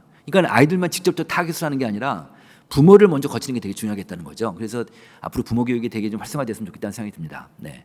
자, 이번에 이제 뭐냐면, 교회 목사님들 물어봤어요. 여러분들 한번 어떻게 생각하세요? 여러분들 교인들 중에서 혼자 지금 교회 선생님 얼마나 될까요? 40%나 돼요? 40%나 돼요. 그러니까 혼자 오는 사람들이. 그러니까 지금 이런 사람들은 이 가족 단위로 보통 모든 교회들이 그 결혼 중심의 공동체, 가정 중심의 공동체잖아요. 그러다 보니까 혼자 오는 사람들이 외롭잖아요. 그래가지고 이런 문제가 있는 거예요. 이러다 보니까 그래서 이 혼자 다니는 사람들한테 물어봤어요. 얼마나 외로우냐, 그 교회로부터 얼마나 소외감을 갖냐 물어봤더니 소외감을 느끼는 사람들이 한 25% 돼요. 4명 중에 1명은 소외감을 느낀다. 자, 이게 뭐냐? 우리는 가족 중심의 그런 그 결혼 중심의 그런 교회 문화를 갖고 있지만 그렇지만 혼자 오는 사람들도 충분히 이들을 품고 이들이 소외감을 느끼지 않도록 하는 게 되게 중요하다. 이런 것들이 이제 하나의 뭐 인사이트라고 할까요? 어쨌든 그런 그 포인트가 될 것 같습니다. 그래서 그 아래 문장을 보시면요. 가족 종교 현상은 한국교회 투트랙의 전략을 시사한다. 첫 번째는 가정에서 신앙교육 강화시키는 게 필요하다. 부모교육이 필요하다. 그래서 신앙기승을 해야 된다. 두 번째는 뭐냐면 가정 중심의 교회 문화, 이걸 버릴 수는 없으니까 우리가 가정 중심의 교회 문화를 가되 혼자 신앙생활하는 교인들을 위한 배려 문화가 반드시 필요하다. 그래야 새신자 수용도가 높아지고 새신자가 많이 들어온다. 이렇게 볼 수 있습니다. 네. 자, 이번 정신건강에 대해서 저희 연구소에서 처음으로 다뤘어요. 정신건강에 대해서 한국 교인들의 정신건강이 어떤지를 좀 파악해봤습니다. 이건 뭐냐면 우리나라 지금 보건복지부에서 우리나라 국민들한테 정신건강이 얼마나 문제가 있냐 물어본 거예요. 그래서 지난 1년 사이에 정신건강이 얼마나 문제가 있냐 물어봤더니 심각한 스트레스를 받는 사람들이 한 46% 되고 수일간 지속되는 우울감이 40%, 원인을 알 수 없는 신체 불편감이 38%, 수일간 지속되는 불안감이 34%, 수일간 지속되는 불면증이 32%. 이게 이제 빨간색이 올해 데이터, 올해 4월달 데이터인데요. 그러니까 불면증이 32%니까 여기 오늘 오신 분들 중에서도 잠 못 자서 불면증 때문에 힘들어하시는 분 계시죠? 제 아내도 어제 저녁 때 3시까지 잠을 못 자더라고요. 그랬는데, 그러니까 이게 우리 국민 중에 3명 중에 1명이 불면증이 있는 거예요. 근데 보세요. 2022년하고 24년을 보면 22년 파란색인데 파란색보다 빨간색이 다 높잖아요. 그러니까 뭐냐면 이게 높아지는 거예요. 점점 더. 다시 얘기하면 우리나라 국민 중에서 10명 중에 4명, 3명이 지금 이런 정신문제 쪽, 정신건강 쪽으로 문제가 있는 거예요. 이렇게 되는 거죠. 그래서 이거 볼게요. 이건 뭐냐면 같은 보도자료에서 나온 자료인데 OECD 전 세계에서 가장 잘 사는 나라들 몇 개국만 뽑은 거예요. 이게 뭐냐면 그 나라별로 정신건강 서비스를 하잖아요. 그러니까 정신건강 문제 있는 사람 서비스를 제공하는데 그 정신건강 서비스 이용률이에요. 이용률인데 이게 민간 차원이 됐든 정부 사이드가 됐든 이용률을 보니까 미국이나 캐나다 국민들은 10명 중에 4명 이상 이걸 이용하고 있는 거예요. 근데 일본 왼쪽에서 두 번째 일본도 20%나 되는데 한국은 12%예요. 한국이 제일 떨어져요. 얼마 전에 각 언론사에서 모조리 다 일제히 발표된 자료가 하나 있어요. 뭐였냐면 우리나라 1인당 국민 GDP가 올해 말 기준으로 3만 6천 불이 될 거라고 예상하고 있어요. 그런데 일본을 우리가 따라잡은 거 아시죠? 우리가 일본보다 우리가 높아요. 그런데 올해는 일본이나 대만보다 우리가 더 벌어진다는 거예요. 우리가 더 높아진다는 거예요. 이렇게 발표가 됐어요. 한국 사회가 계속적으로 이렇게 경제 발전하고 이렇게 있는데 그 뒤에는 이게 문제가 되는 거예요. 우리나라 국민들의 정신건강 서비스가 아직까지 국가 차원에서 또 민간 차원에서 제대로 관리가 안 되는 거예요. 이런 문제가 있는 거예요. 볼까요? 자, 그래서 이번에는 목사님들하고 교인들한테 물어봤습니다. 두 번째 보세요. 하늘색이 목사님이고 파란색이 교인들이에요. 나는 지난 2주 사이에 우울한 기분을 고통스러운 적이 있다. 우울한 기분이 든 적이 있다가 아니라 고통스러운 적이 있다가 목사님이 20%, 교인이 23%예요. 큰 차이 안 나죠. 여러분들 목사님 계시지만 한국계 목회자들이 이렇게 힘들어요. 네, 5명 중에 1명이 지금 우울증은 아니고 우울감 속에 좀 너무 힘들어하는 목사님들이 그렇습니다. 근데 교인들은 목사님은 약간 높아요. 23%니까 4명 중에 1명 정도가 지금 우울감 속에 있는 거죠. 그 다음에 세 번째 보세요. 나는 지난 2주 사이에 불안한 마음으로 고통스러운 적이 있다. 불안증이에요. 이게 지금 교인들이 22%예요. 불안증 하나 얘기해. 불안증이라는 게 결국은 이제 건강 염려증 이런 건데, 그 다음에 강박증 이런 건데, 제 아내가 강박증 환자예요. 제 아내가 한 거의 7, 8년 동안 고생을 많이 하고 있어요. 지금 이제 많이 났어요. 이 강박증 환자가 어떤 상태냐면 제가 이제 예를 하나 드는 거예요. 여기 뭐가 나잖아요. 여기 뭐가 혹 같은 게 하나 나면 이게 암으로 생각해요. 암으로. 그래서 그 피부과에 가요. 피부과에 가면 이걸 보고 이게 뭐냐고 물어봐요. 그러면 의사 선생님이 이거 괜찮으니까 괜찮다 그냥 가라 이렇게 할 거 아니에요. 그게 오면 되는데 이게 암이 될 확률이 얼마나 있어요 물어봐요. 아 그러면 어떤 목사도 암이 될 확률이 0%라고 얘기를 못 하더라고요. 정의심스러운 조직검사 해보라고 그래요. 그럼 그 말을 듣고 또 그 말을 듣고 또 겁이 나가지고 나와서 다른 병원을 가게 되는 거예요. 다른 병원 가서 확인하려고. 제 아내가 하루에 피부과를 10번을 간 적이 있어요. 이게요. 그러니까 나오면서 얼마나 자괴감이 들겠어요. 그리고 저한테 한 번은 그냥 펑펑 우는 거예요. 기도해도 안 된다고. 그렇게 기도해도 안 된다는 거예요. 왜 내가 이런지 모르겠다. 난 정말 모르겠다. 그러니까 병원을 나오면서 자괴감이 들면 또 의심스러우니까 또 가는 거예요. 이게 감막증 환자들이 그래요. 근데 이제 많이 났어요. 진짜 많이 났어요. 요즘은 이제 그 정도는 아니고요. 많이 났. 지금도 이제 그 매일 한 번씩 약을 먹고 있고요. 근데 이러다 보니까 가족 구성원 중에서 한 사람이 이러니까 온 가족이 우울해요. 그리고요. 제 아내를 보니까 얼굴이 까매지더라고. 얼굴이 까매지고 아무것도 못하는 거예요. 꼼짝을 못하는 거예요. 이렇게 막 마음의 병이 있으니까 육체적으로도 움직이지 못하는 거예요. 이렇게 돼버리는 거예요. 이거 진짜 무섭구나라는 걸 제가 옆에서 많이 봤죠. 근데 이런 불안한 마음으로 고통스러운 적이 있다는 교인들이 한 20%가 넘어요. 지금. 또 볼까요? 네 번째 보세요. 나는 지난 2주 사이에 중독, 알코올 중독, 도박 중독, 마약 중독, 성 중독으로 인해서 고통스러운 적이 있다. 이게 11%나 돼요. 여러분들 10명 우리 지금 교인들 중에서 10명 중에 한 명이 이 중독 가운데 있는 거예요. 야, 이렇게나 높아요. 이렇게나 높아요. 그다음에 또 볼까요? 나는 지난 2주 사이에 그냥 자살해버릴까? 그냥 죽어버릴까? 이런 비율이 7%나 돼요. 7%가 이게 낮은 숫자는 아니에요. 지금 우리나라 자살자 수를 잠깐 말씀드리면 제가 이제 오늘 뭐 좀 이게 시간이 있으니까 자살자 수가 지금 코로나 후에 떨어졌어요. 그 자살률이 떨어졌거든요. 떨어졌는데 다시 코로나가 이제 회복이 되면서 다시 올라가요. 다시 올라가서 지금 작년에 2023년 자살자가 2019년하고 똑같아졌어요. 코로나 전하고. 올해 6월까지 발표가 됐거든요. 올해 6월 달까지 자살자가 작년보다 10%가 더 늘었어요. 근데 10대 애들하고 20대 애들이 많이 늘었어요. 10대, 20대가. 그러니까 그만큼 10대 애들은 공부 때문에 너무너무 힘들어하니까 하여튼 그런데 그래서 이렇게 늘어서 지금 그 이쪽 전문가들 하는 얘기는 올해 말이 되면 우리나라 역대 최고가 될 것 같아요. 자살자가. 여러분들 한번 이거 생각해 보셨어요? 매일마다 한강다리에 사람들이 떨어져 내리잖아요. 한강다리에서. 근데 제가 전문가한테 얘기를 들었는데 매일마다 하루에 경찰 보트가 80번을 왔다 갔다 한대요. 그 정도로 많은 사람들이 죽고 있어요. 물론 그러니까 이제 이 정도로 지금 그 우리 교인들이 이렇게 좀 힘들어하고 있다라는 걸 좀 알고 그런데 교회에서 보면은 그 정신질환자에 대해서 교회에서 대응 체계가 있냐 물어봤더니 대응 체계가 있다는 비율이 6%밖에 안 돼. 그러니까 아직 한국 교회는 이런 분들에 대해서 대응을 잘 못하는 거죠. 그러니까 상담실도 뭐 좀밖에 없고, 그 다음에 이들을 좀 돌봐주는 그런 시스템도 없고. 우리가 보통 육체적인 질병이 있으면 우리 뭐 만약에 누가 암이 걸렸다 그러면 옆에서 기도도 해주고 막 가족끼리 그랬잖아요. 근데 우리는 이 정신질환자들은 자기 얘기를 잘 안 하게 돼요. 그래서 교회 상담실이 잘 안 되는 이유가 상담실 가서 자기 정신적으로 뭐 문제가 있는 걸 얘기하게 되면 또 소문날까 봐 못 한단 말이에요. 그런데 이걸 해결할 수 있는 방법이 있어요. 뭘까요? 소그룹이에요. 소그룹에서는 자기 얘기 할 수 있잖아요. 그죠? 자기 얘기를 충분히 할 수 있는 분위기만 만들어준다면 소그룹에서 해결할 수가 있어요. 네. 그런 얘기고요. 자, 그래서 이거 볼까요? 그 교회에서 정신질환이나 이거 이제 교인들한테 물어봤어요. 교회에서 정신질환이나 건강에 대한 교육을 받은 적이 있습니까? 물어봤더니 전체 교인 중에 한 10%밖에 없는 거예요. 나머지 90%는 받은 적 없다는 거예요. 그래서 교인들한테 물어봤죠. 교육받고 싶은 정신 건강 질환이 뭐냐?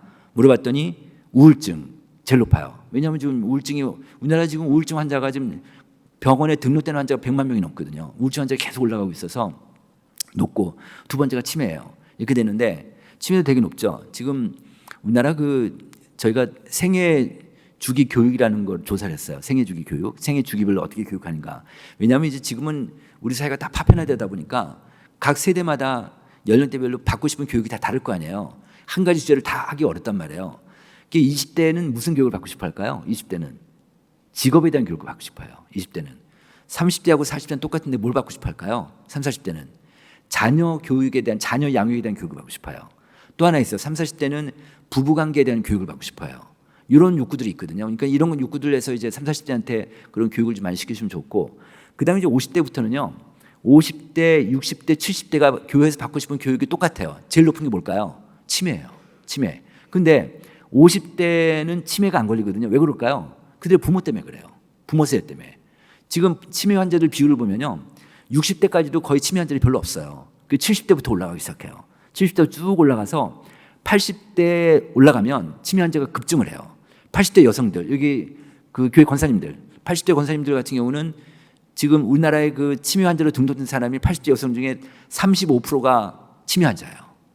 그러니까 권사님 중에서. 그러니까 치매 때문에 아마 교회 못 오신 분들 계실 텐데 그 정도로 치매 환자가 많으니까. 근데 이 치매 환자가 많긴, 그러면 누가 더 힘들까요? 본인이 힘들까요? 가족이 힘들까요? 본인이 힘들어요. 본인이. 가족이 힘들 것 같은데 실제는 안 그래요. 본인이 굉장히 괴로워요. 본인이. 왜냐하면 치매에 걸릴 때는 모르겠지만 치매에 깨어나면 너무너무 가족한테 미안하고 너무 힘든 거예요. 가족도 힘들죠. 그래서 치매에 대한 교육을 교인들이 정말 원하는 거예요. 그런 것들 교육해서 좀 잘 하시면 좋겠다는 거고요. 그래서 이 박스 안에 보세요. 교회는 정신질환을 가진 신자의 치료와 돌봄에 적극적인 역할을 해야 된다. 이 비율이 목사님은 95%, 그다음에 성도들은 83% 이렇게 높아요. 그러니까 그래서 이 치매에 대한 그 돌봄을 잘 해야 된다. 그러니까 이런 마음의 병 있는 분들을 잘 교회에서 치유도 하고 품어야 되는데, 제가 이제 이 강의를 끝나고 나서 어느 목사님이 저한테 오셨어요. 자기네 교회 잘한다는 거예요. 자기네 교회는 이걸 해결한다는 거예요.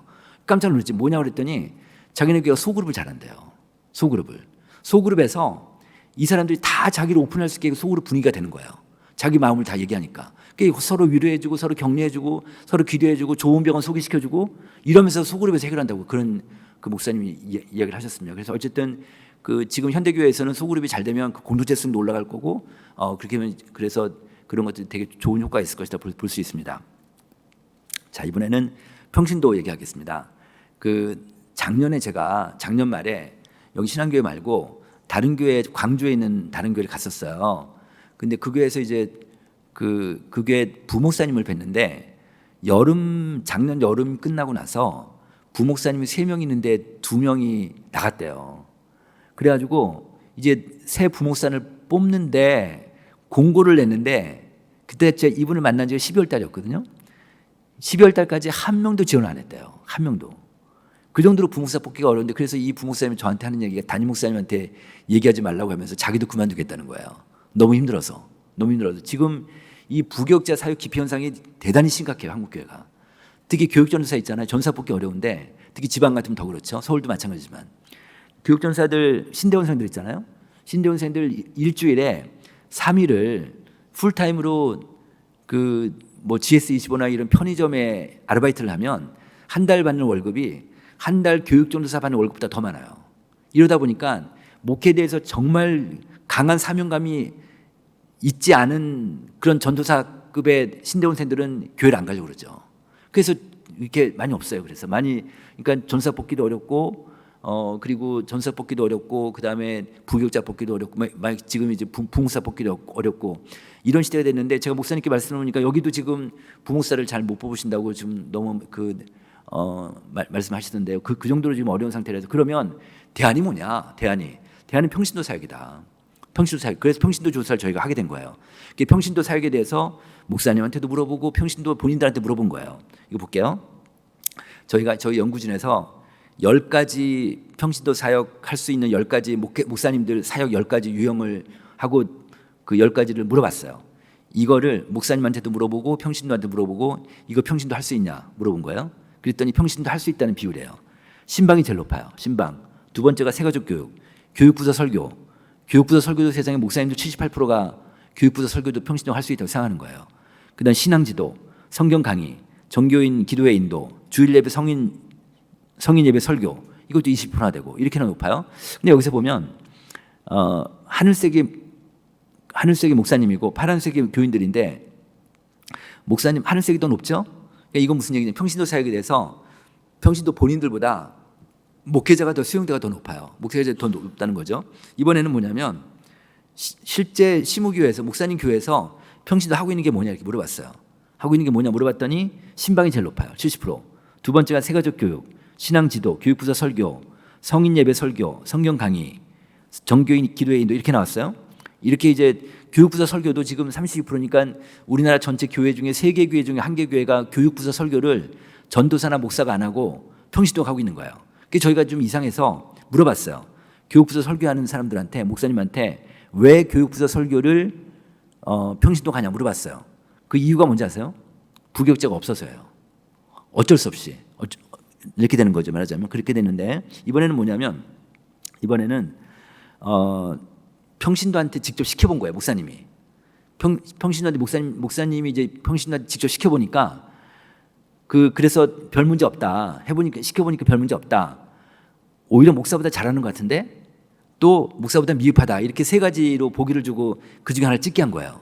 그랬더니 목사님께 물어봤어요. 그랬더니 무려 8개 중에서 10개 중에서 8개가 평신도가 해도 문제 없다라고 목사님 응답을 한 거예요.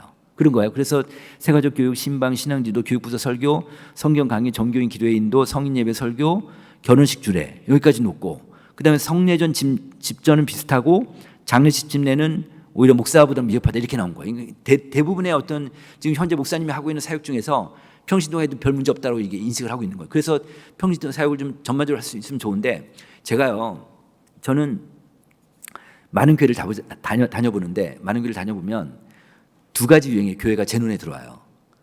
한 교회는 교회 에너지가 이렇게 높은 교회가 있어요. 교회가 아주 왁자지껄한 교회가 있고요. 어떤 교회는 조용한 교회가 있어요. 그리고 2가지 유형의 교회가 있어요. 어떤 차이일까요? 제 눈에 볼 땐 그래요. 제 눈에 볼 때는 평신도 사역이 굉장히 활발한 교회는 에너지가 되게 높아요. 그러니까 계속 교인들이 왔다 갔다 하고 되게 높아요. 그런데 평신도 사역을 안 하는 교회, 교육자 중심의 교회는요 조용해요. 교회가 특히 주중에 조용해요. 근데 평신도 사역이 굉장히 뛰어난 교회들은 주중에 아주 활발해요. 이런 차이가 나타나고 있습니다. 자, 그래서 이거 보시면 목사님한테 물어봤어요. 교육자 임원 상관없이 평신도를 훈련시켜서 평신도 사역을 강화시켜야 된다. 교육자가 있든 없든 상관없이 평신도를 훈련시켜야 된다. 이게 훈련시켜서 평신도 사역을 강화시키는 데가 86%예요. 이렇게 높아요. 근데 문제는 뭐냐면 여기서 이 훈련이라는 단어예요. 훈련이라는 단어인데 볼게요. 여기서 보면 이거 뭐냐면 이제 그러면 평신도 사역을 하게 하려면 이제 준비를 시켜야 될 거 아니에요. 그래서 목사님한테도 어떤 준비가 필요한지 물어보고 평신도한테도 어떤 준비가 필요할지를 물어본 거예요. 왼쪽 그래프에 목사님한테 물은 거예요. 첫 번째가 뭐냐면 평신도에 대한 성경 교육이나 기초적인 신학 훈련이 필요하다는 거예요. 그죠? 그리고 오른쪽 보면은 평신도도 뭐냐면 성경과 신학 훈련은 적절한 교육 과정이 필요하다. 이렇게 된 거예요. 그러니까 대전제 조건이 뭐냐면 이거예요. 무슨 얘기냐면 평신도 아무나 시키면 안 되는 거예요. 아무나 시키면 안 돼. 근데 이 오른쪽 그래프에서 뭐냐면 이 평신도들이 이제 본인 스스로가 신학 훈련을 받고 싶어 하잖아요.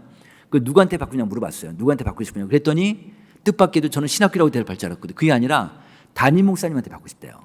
담임 목사님한테. 이게 무슨 얘기일까요? 평신도 사역하는 건 좋은데 담임 목사님 전체적인 컨트롤이 돼야 돼요. 그래야 될 거 아니에요. 그죠? 목사님 중심에 컨트롤이 된 상태에서 평신도 사역이 일사불란하게 움직여야 되지 우후죽순식으로 자기 마음대로 하게 되면 어떻게 되겠습니까? 그렇잖아요. 그런 문제가 있으니까 그래서 이제 이런 특히 평신도들 스스로가 목사님한테 훈련을 받고 시작했으면 좋겠다. 이런 욕구들이 높다는 게 좀 이번에 의미가 좀 있습니다. 네, 이번에는 다음번 주제로는 싱글 친화교회 좀 어색한 생소하신데요. 싱글이 뭘까요? 미혼자들입니다. 미혼자들인데 미혼자를 싱글이라고 표현하잖아요. 볼게요. 이 미혼자들이 지금 우리나라 20대는 다 미혼자가 높고 30대 초반이 미혼자가 56%예요. 그 다음에 30대 후반도 미혼자가 30%, 30대 후반도 10명 중에 3명은 결혼 안 한 사람들이에요. 그 다음에 40대 초반은 5명 중에 1명, 20%가 미혼자예요. 이렇게 나오는 거예요. 근데요, 이 미혼자들, 여기 지금 미혼자 계실지 모르겠습니다. 미혼자들이 미혼자 싫어하는 거 아세요? 미혼자를 싫어해요. 미자가 아닐 미자잖아요. 그러니까 결혼 대기자로 생각하는 게 싫대요. 그러니까 제가 지금 시간은 미혼자 입장에서 한번 말씀드리고 그래서 싱글이라는 표현을 쓰는 거예요. 싱글이라는 표현을. 그리고 볼게요. 이거 볼게요. 이거 보면 이번에 그래서 저희가 싱글 미혼자들 600명을 조사했어요. 그다음에 이제 목사님들 조사해서 이 두 그룹을 목사님 그룹하고 이 싱글들하고 이제 두 그룹을 비교해 본 거예요. 무슨 비교해봤냐면 결혼하여 가정을 이루는 것이 하나님의 섭리며 당연한 일이다. 또 결혼하지 않더라도 성경적으로 문제될 게 없다. 귀하는 이 두 의견 중에서 어느 의견에 조금이라도 더 가깝습니까? 물어봤어요. 그랬더니 싱글들은, 이 미혼자들은 결혼해서 가정을 이루는 것이 하나님의 섭리라고 대답한 친구들 29%밖에 안 되는 거예요. 근데 목사님은 80%예요. 정말 차이 크죠? 그러니까 이건 신학적인 걸 떠나서 목사님하고 이 싱글들하고 인식을 좁혀야, 이 숫자를 줄여야 목사님들이 싱글을 품고 갈 텐데 이런 문제가 있는 거예요. 그런데 싱글들 보세요. 가운데 51.7%. 이건 뭐예요? 결혼하지 않더라도 성경적으로 문제될 게 없다고 생각하는 거예요. 왜 이들은 이렇게 생각할까요? 목사님은 16%밖에 안 되는데 왜 이런 생각할까요? 이들하고 인터뷰를 해보면요, 예수님도 싱글 아니냐는 거예요. 예수님도, 바울도 싱글 아니냐는 거예요. 요셉도 싱글 아니냐는 거예요. 이렇게 얘기를 해요. 이렇게 얘기를 한단 말이에요. 그러니까 우리를 결혼 대상으로 생각하지 말고 우리 자체를 인정해 달라. 알아서 결혼할 테니, 이런 인식을 갖고 있는 거죠. 그래가지고 이들한테 이제 현재 당면한 중요한 문제가 뭔지를 물어봤어요. 그랬더니 이들은 이게 지금 저희가 30살 이상 조사했거든요. 당면한 문제가 결혼이 아니에요. 이 사람들한테는 일단 먹고 사는 문제예요. 경제적으로 여유 문제, 그다음에 건강 문제, 그다음에 신앙생활, 교회생활, 그다음에 결혼 영예가 뒤로 밀리는 거예요. 이 1순위로 보면 하늘색으로 보면 1순위로 보면은 결혼, 직장이나 일학업보다도 결혼 연애가 밀려요. 이 정도로 결혼 연애가 뒤로 밀리는 거죠. 제가 아까 제가 한국갤럽 나왔다고 그랬잖아요. 제가 이제 신입사원 딱 들어가서 그다음에 88년도였어요. 88 올림픽 할 때. 그때 우리나라에서 어떤 이슈가 하나 있었냐면, 사회적으로 이슈가 하나 있었냐면 뭐냐면, 서울에서 신혼부부가 부모 도움 안 받고 결혼해서 몇 년 안에 집을 살 수 있는가가 되게 이슈가 됐었어요. 논란이 많았었어요. 그랬더니 저희가 조사해 보니까 부모 도움 안 받고 서울에서 집을 살 수 있는 기간이 8년이었어요. 야, 진짜 옛날에 그랬어요. 지금 몇 년 걸릴까요? 서울에서 부모 도움 안 받고. 못 사요. 평생은 못 사요, 못 사. 못 사죠. 집값이 얼마나 올랐는데. 그럴 거 아니에요, 그죠? 그러니까요, 결혼할 엄두를 못 내는 거예요. 지금 전세값도 오르고 월세도 힘들고, 그러니까 결혼해서 이걸 부모 도움 안 받고는 감당이 안 되는 거예요. 그런 상태다. 그래서 이들을 좀 돌볼 수 있는 교회 안에서 이제 목사님한테 물어봤더니, 싱글 공동체, 싱글 부서가 있냐 물어봤더니 6.5%밖에 없어요. 그러니까 거의 지금 대한민국의 한국 교회가 지금 싱글 공동체가 없어요. 공동체가 없는데, 그러니까 제가 볼게요. 자, 이제 어떤 문제가 생기냐면, 우리가 보통 이제 미혼자 30대 40대 결혼 안 한 사람들 보면 괜히 쟤네들은 눈이 높아, 어딘가 문제가 있어, 이런 생각을 말은 안 하지만 하잖아요, 우리가. 그러니까 그래서 저희가 조사를 통해서 물어봤어요. 싱글들한테 뭘 물어봤냐면, 귀하가 다니는 교회는 싱글은 눈이 높다, 싱글은 어딘가 문제가 있다, 이런 편견이 있습니까? 물어봤어요. 그랬더니 우리 교회는 이런 편견이 있다가 55%가 나온 거예요. 55%. 그리고 또 이 청년부에 싱글들이 이제 나이가 많지만 청년부 소속을 해야 되니까 30대 후반 40대도 청년부에 들어가 있단 말이에요. 이들은요, 어린 청년부 애들, 그러니까 막 고등학교 졸업하고 대학생 되는 애들 보면은 한참 어른이잖아요. 같은 청년부에 있으니까 이들은 그 아이들의 눈에는 꼰대로 비치는 거예요. 꼰대예요. 그런데 또 이들은요, 이 안에서 청년부 생활하다 보니까 자기가 세대 차이를 느끼는 거야. 그러니까 여기서도 힘들어하는 거예요. 그렇다고 또 장년부로는 올라갈래 부르니까 올라가지 않겠다가 절반이 나와요. 안 올라가려고 하는 거예요. 그게 안 올라가려는 이유를 물어보니까 두 가지가 나와요. 장년부에 올라가면 그 권위주의적인 문화, 수직적인 문화가 싫대요. 두 번째는 뭐냐면, 내가 장년부에 올라가면 루저라는 인식을 받기가 싫대요. 인생의 루저가 된다는 거예요. 그들한테는. 그게 이들이 이도저도 못하는 거죠. 그러니까 목회적인 입장에서 또 사각지대인 노인 사람들인 거예요. 그래서 보니까 교회생활 만족도를 물어봤어요.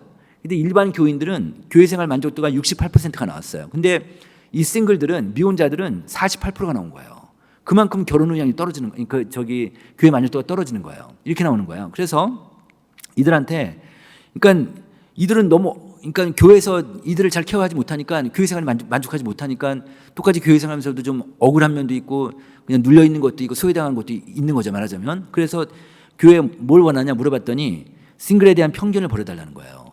그리고 싱글 대상의 좀 프로그램을 개발해달라. 우리가 좀 놀 수 있도록 좀 해달라. 그리고 싱글을 배려하는 목사님 설교 좀 해달라. 이런 얘기를 하는 거예요. 이제 지금 작년 올해 들어서 우리나라에 지금 싱글 사역 전문가들이 생기고 있어요. 근데 이분들이 주장하는 얘기가 뭐냐면 1년 52주 중에서 싱글 주일을 하나 좀 만들어 달래요. 싱글 주일을. 싱글만을 위한 주일, 어린이 주일처럼 이렇게 다 싱글들이 많아지니까 지금 현재 뭐 우리나라 전체 어른들 중에서 싱글이 지금 30%를 차지하고 있으니까 그렇게 많으니까 그래서 싱글 공동체가 필요하냐 물어봤더니 본인들도 73% 필요하다고 하고 일반 교인들도 73%, 목회자들도 74%다 지금 거의 이건 비슷하죠. 싱글 공동체가 필요하다. 그래서 이제 싱글들을 배려하는 싱글 친화 교회가 되자. 그래서 이들을 좀 잘 섬기고 품고 할 수 있도록 해야 되는데 아까 제가 싱글 공동체 이거 있잖아요. 지금 대체로 보면요. 대체로 한국교회가 상공사공들을 별도로 빼내가지고 상공사공들을 별도로 빼내서 자기네끼리 노는 문화를 만들어 놓으면 이 놀이마당을 만들어 놓으면 자기네끼리 소그룹하고 자기네끼리 성경 공부하고 자기네끼리 놀고 어디 놀러 가고 이 부부 단위로 특히 상공사공들은 제 아들이 34이거든요. 35이거든요. 우리 아들 며느리를 보면 늘 지네 부부끼리 어딜 가더라고. 부부끼리 늘 놀러 다녀요. 보니까 어디 가고 그런데 이 상공사공들은 가족 단위로 움직이거든요. 그래서 상공사공들을 그 노인분들이 있는 데서 빼내가지고 이들 자기네끼리 만들어 놓고 자기네끼리 놀게 하면 교회 예산도 투입하고 이렇게 해야겠죠. 물론 놀게 하면 자기네끼리 잘 돼요. 그러면 대체로 많은 교회들이 상공사공들을 묶어놓으면은 교회가 잘 되는 거예요. 그런데 그러니까 어떤 현상이 벌어지냐면 상공사공이 잘 되는 교회들은 작년에 제가 말씀드렸을 거예요. 상공사공이 잘 되는 교회들은 상공사공이 더 몰려들고요. 상공사공이 안 되는 교회들은 있는 상공사공 먼저 뺏겨요. 이런 현상이 한국교회에 벌어진단 말이에요. 그것처럼 싱글도 자기네끼리 모아놓으면 잘 되는 거예요. 싱글 자기네끼리 모아놓아서 여기서 사역하게 하고 자기네끼리 놀게 하고 이런 것들이 되게 필요하겠다라는 거죠. 자, 이제 마지막으로 노인 시니어 사역, 그러니까 작년에도 제가 잠깐 언급했는데 다시 한번 언급하려고 합니다. 시니어 사역 노인들입니다. 우리가 지금 우리나라가 올해 내년 초쯤 될 것 같아요. 내년 초에 지금 초고령사회가 진입되는데 이게 무슨 얘기냐면 65세 이상 노인들이 모든 인구 중에서 몇 프로 차지하는가? 7%가 넘으면 고령화 사회라고 불러요. 그리고 14%가 되면 고령 사회라고 불러요. 그리고 20%가 넘어가면 그러면 초고령 사회라고 그래요. 그러니까 인구 5명 중에 1명 이상의 노인들이면 이제 초고령 사회인데 우리나라가 드디어 내년부터 돼요. 그리고 지금 요즘 신문에 나오고 있는데 지금 현재 우리나라 노인 65세 이상 노인가 1,000만 명이 넘었어요. 드디어 1,000만 명이 넘었어요. 그렇게 노인들이 많아지는데 지금 현재 전 세계에서 가장 장수국은 일본입니다. 일본이 지금 65세 이상 노인 인구가 전 국민의 30%예요. 진짜 많죠? 그러니까 노인이 10명 중에 3명이 노인인 거예요. 그래서 일본이 가장 늙은 국가예요. 지금 전 세계에서. 근데 우리나라가 지금 일본을 계속 따라잡고 있는데 고령화 속도라는 게 있어요. 고령화 속도. 그러니까 일본이 고령화가 우리가 계속 따라가는데 고령화 속도가 뭐냐면 65세 이상 인구가 1년에 몇 퍼센트 증가했는지 이게 고령화 속도예요. 근데 일본이 평균 2.2%예요. 한국이 4.4%예요. 딱 2배예요. 그러니까 계속 따라가다가 결국 우리가 일본 역전한 날이 올 거 아니에요. 그게 2043년이에요. 지금 추세로 가면. 그럼 2043년이 되면 우리나라가 전 세계에서 가장 늙은 국가가 됩니다. 그 정도로 이제 노인들이 많아지는데 자, 이거 보세요. 저희가 이제 교회에서 노인들을 대상으로 그러니까 고령교인들 대상으로 조사를 했어요. 65세 이상 노인분들을 조사했더니 신앙 성장에 도움받는 게 무엇입니까? 노인들한테 물어봤더니 아까 제가 이제 첫 부분에 미디어 얘기하면서 이제 미디어나 뭐 가족 변수가 높잖아요. 미디어나 가족 변수 이게 높은데 노인분들은 이거 다 필요 없어요. 무조건 목사님이에요. 노인분들은 무조건 목사님, 무조건 예배예요. 예배, 설교, 목사님 이거에 대한 의존도가 되게 높은 거예요. 다 무조건 이거예요. 그러니까 그래서 이게 그래프를 그리면 20대, 30대, 40대, 50대까지 이렇게 되다가 60대부터 확 올라가요. 목사님에 대한 의존도가. 그러니까 목사님에 대한 의존도가 이렇게 높으니까 그만큼 노인분들은 이제 목사님이 이제 계속 뭐 이렇게 말씀 나누고 그다음에 손 한번 잡아드리고 포옹하고 이렇게 이런 것들이 노인분들한테 굉장히 좋죠. 사실은 그렇게 되는데 이것도 한번 보세요. 일반 교인들한테 노인분들이 교회에서 몇 살까지 사역할 수 있을 것 같습니까? 물어봤어요. 그랬더니 일반 교인들은 평균 69세가 나왔어요. 근데 목사님들은 약간 높여서 72세예요. 우리가 보통 은퇴 나이가 몇 살이죠? 70이잖아요. 그러니까 목사님은 72세까지 노인들이 사역할 수 있어. 근데 정작 본인들은 77세까지 할 수 있다는 거예요. 본인들은 70세. 왜 그럴까요? 우리나라가 유엔에서 발표한 한국인의 건강 수명이 73이에요. 73. 그러니까 은퇴하고 나서도 한 3년 동안 더 일할 수 있는데 일을 못 하니까 너무 답답한 거죠, 말하자면. 그래서 이 은퇴한 노인들한테 물어봤어요. 은퇴한 분들한테 나는 건강이 허락하는 한 교회에서 주어진 사역을 적극적으로 하고 싶다가 53% 나온 거예요. 이게 22년이나 24년 됐는데 53%가 나온 거예요. 그러니까 절반 이상이 더 하실 수 있다는 거예요. 그리고 나는 아직 교회에서 일을 할 만큼 신체적 정신적 능력이 된다도 43%가 되는 거예요. 이렇게 높아요. 그러니까 은퇴했음에도 불구하고 자기도 하고 싶다는 거죠. 심지어는요, 13%의 노인들은 나는 건강이 허락하는 해외 선교사로 한 번은 나오고 싶대요. 이렇게 생각을 하고 계신 거예요. 이렇게 이제 그런데 은퇴하고 나면 아무것도 못 하니까 여기 옆에 광주에 어느 교회가 있는데 이 교회가 교인이 한 500명이 되는 교회인데요. 이 목사님이 은퇴 교인들인데도 계속 일을 할 수 있으니까 본인이 원하면 계속 일을 하게 한 거예요. 은퇴 노인들한테 하게 했더니 어느 한 노인분이 교회에서 일을 하게 해주니까 고마워가지고요. 자기 생명보험 5억짜리 든 게 있는데 이걸 자식한테 안 주고 교회로 수혜자로 바꿔버렸어요. 교회로. 그러니까 유상기부가 돼버린 거죠, 말하자면. 그렇게 된 거예요. 그러니까 그만큼 이제는 노인분들이 이걸 자기 일하고 싶은 욕구가 높은데, 그런데 미국 지금 북미주 교회들이 지금 하나의 트렌드가 보이는데 어떤 트렌드가 있냐면 이제 그 미국이나 그 미국 쪽의 그 나라들이 캐나다나 이런 교회들이요, 한겨울이 되면 이 은퇴 노인들을요 중남미로 선교사로 보내요. 중남미는 그래도 좀 그 뭐야 날씨가 좋으니까 그래서 이렇게 선교사로 보냈다가 한 달짜리, 두 달짜리, 세 달짜리 선교사를 다시 날씨 따뜻해지면 다시 올리는 거예요. 이렇게 하는 거죠, 말하자면. 그래서 이런 트렌드도 있으니까 어쨌든 노인분들이 계속해서 사역할 수 있도록 도와주는 게 되게 중요하겠다는 거고요. 또 하나는 뭐냐면 이거 이제 지난해도 제가 잠깐 말씀드렸는데 고령교인들이 교회 바라는 희망사항이 뭐냐? 이거는 이번에도 또 조사했습니다. 조사했더니 같은 나이대 교인들과 교제하고 소그룹 활동을 하고 싶어 하는 거예요. 이게 더 높아졌어요. 그러니까 노인분들의 특징이 뭐냐면 이 소그룹에 대한 욕구가 높아요. 그러니까 그 노인분들이 외로우시니까 소그룹을 많이 하고 싶어 하세요. 그러니까 전 연령대의 소그룹을 제일 많이 하고 싶어 하거든요. 그래서 노인분들끼리 따로 이 모임을 갖는 게 되게 중요한데, 그런데 조건이 있어요. 이분들 원하는 게 뭐냐면 같은 나이대 노인들과 하고 싶은 거예요. 지난번에 제가 말씀드렸을 거예요. 무슨 얘기냐면 60대 노인들이 70대 노인들하고 안 어울리고 싶은 거예요.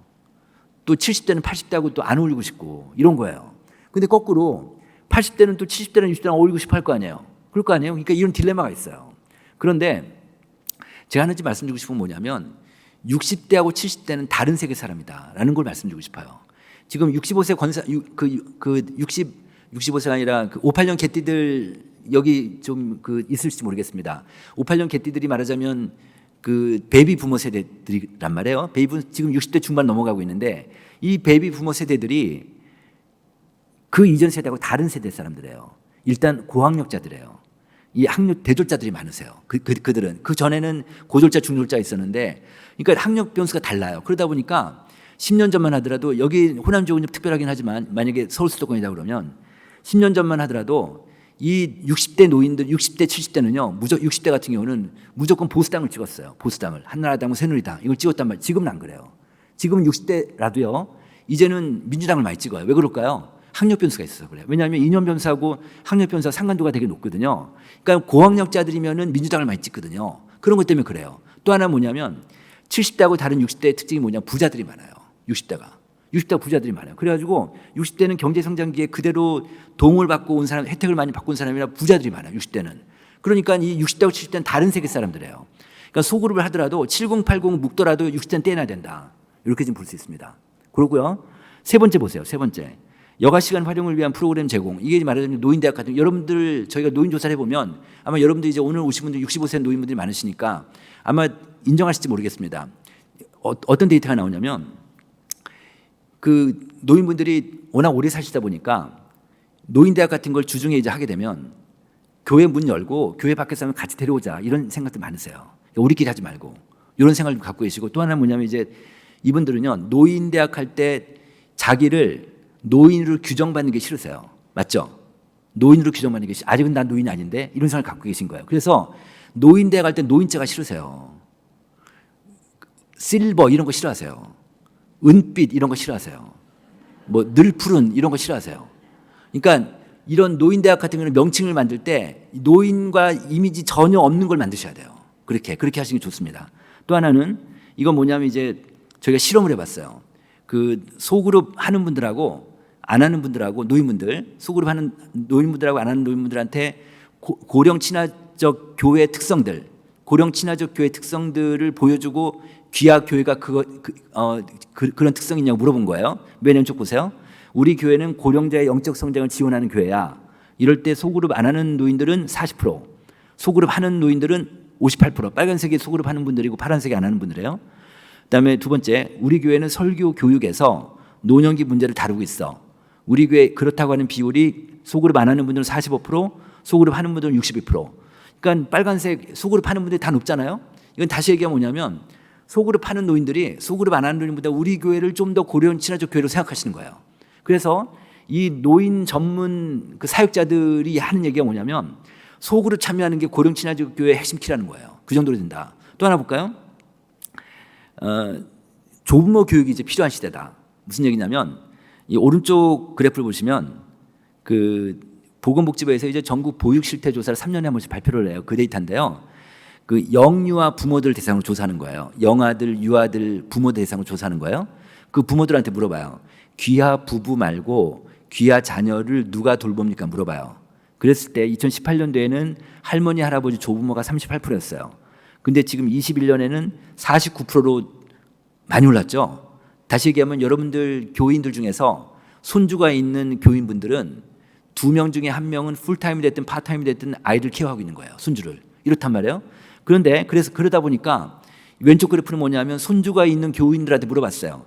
귀하는 손주 양육 교육에 얼마나 관심 있냐 물어보니까 관심 있다가 69% 나왔어요. 특히 65세 이상 노인들은 관심 있다가 80%가 나온 거예요. 이렇게 높아요.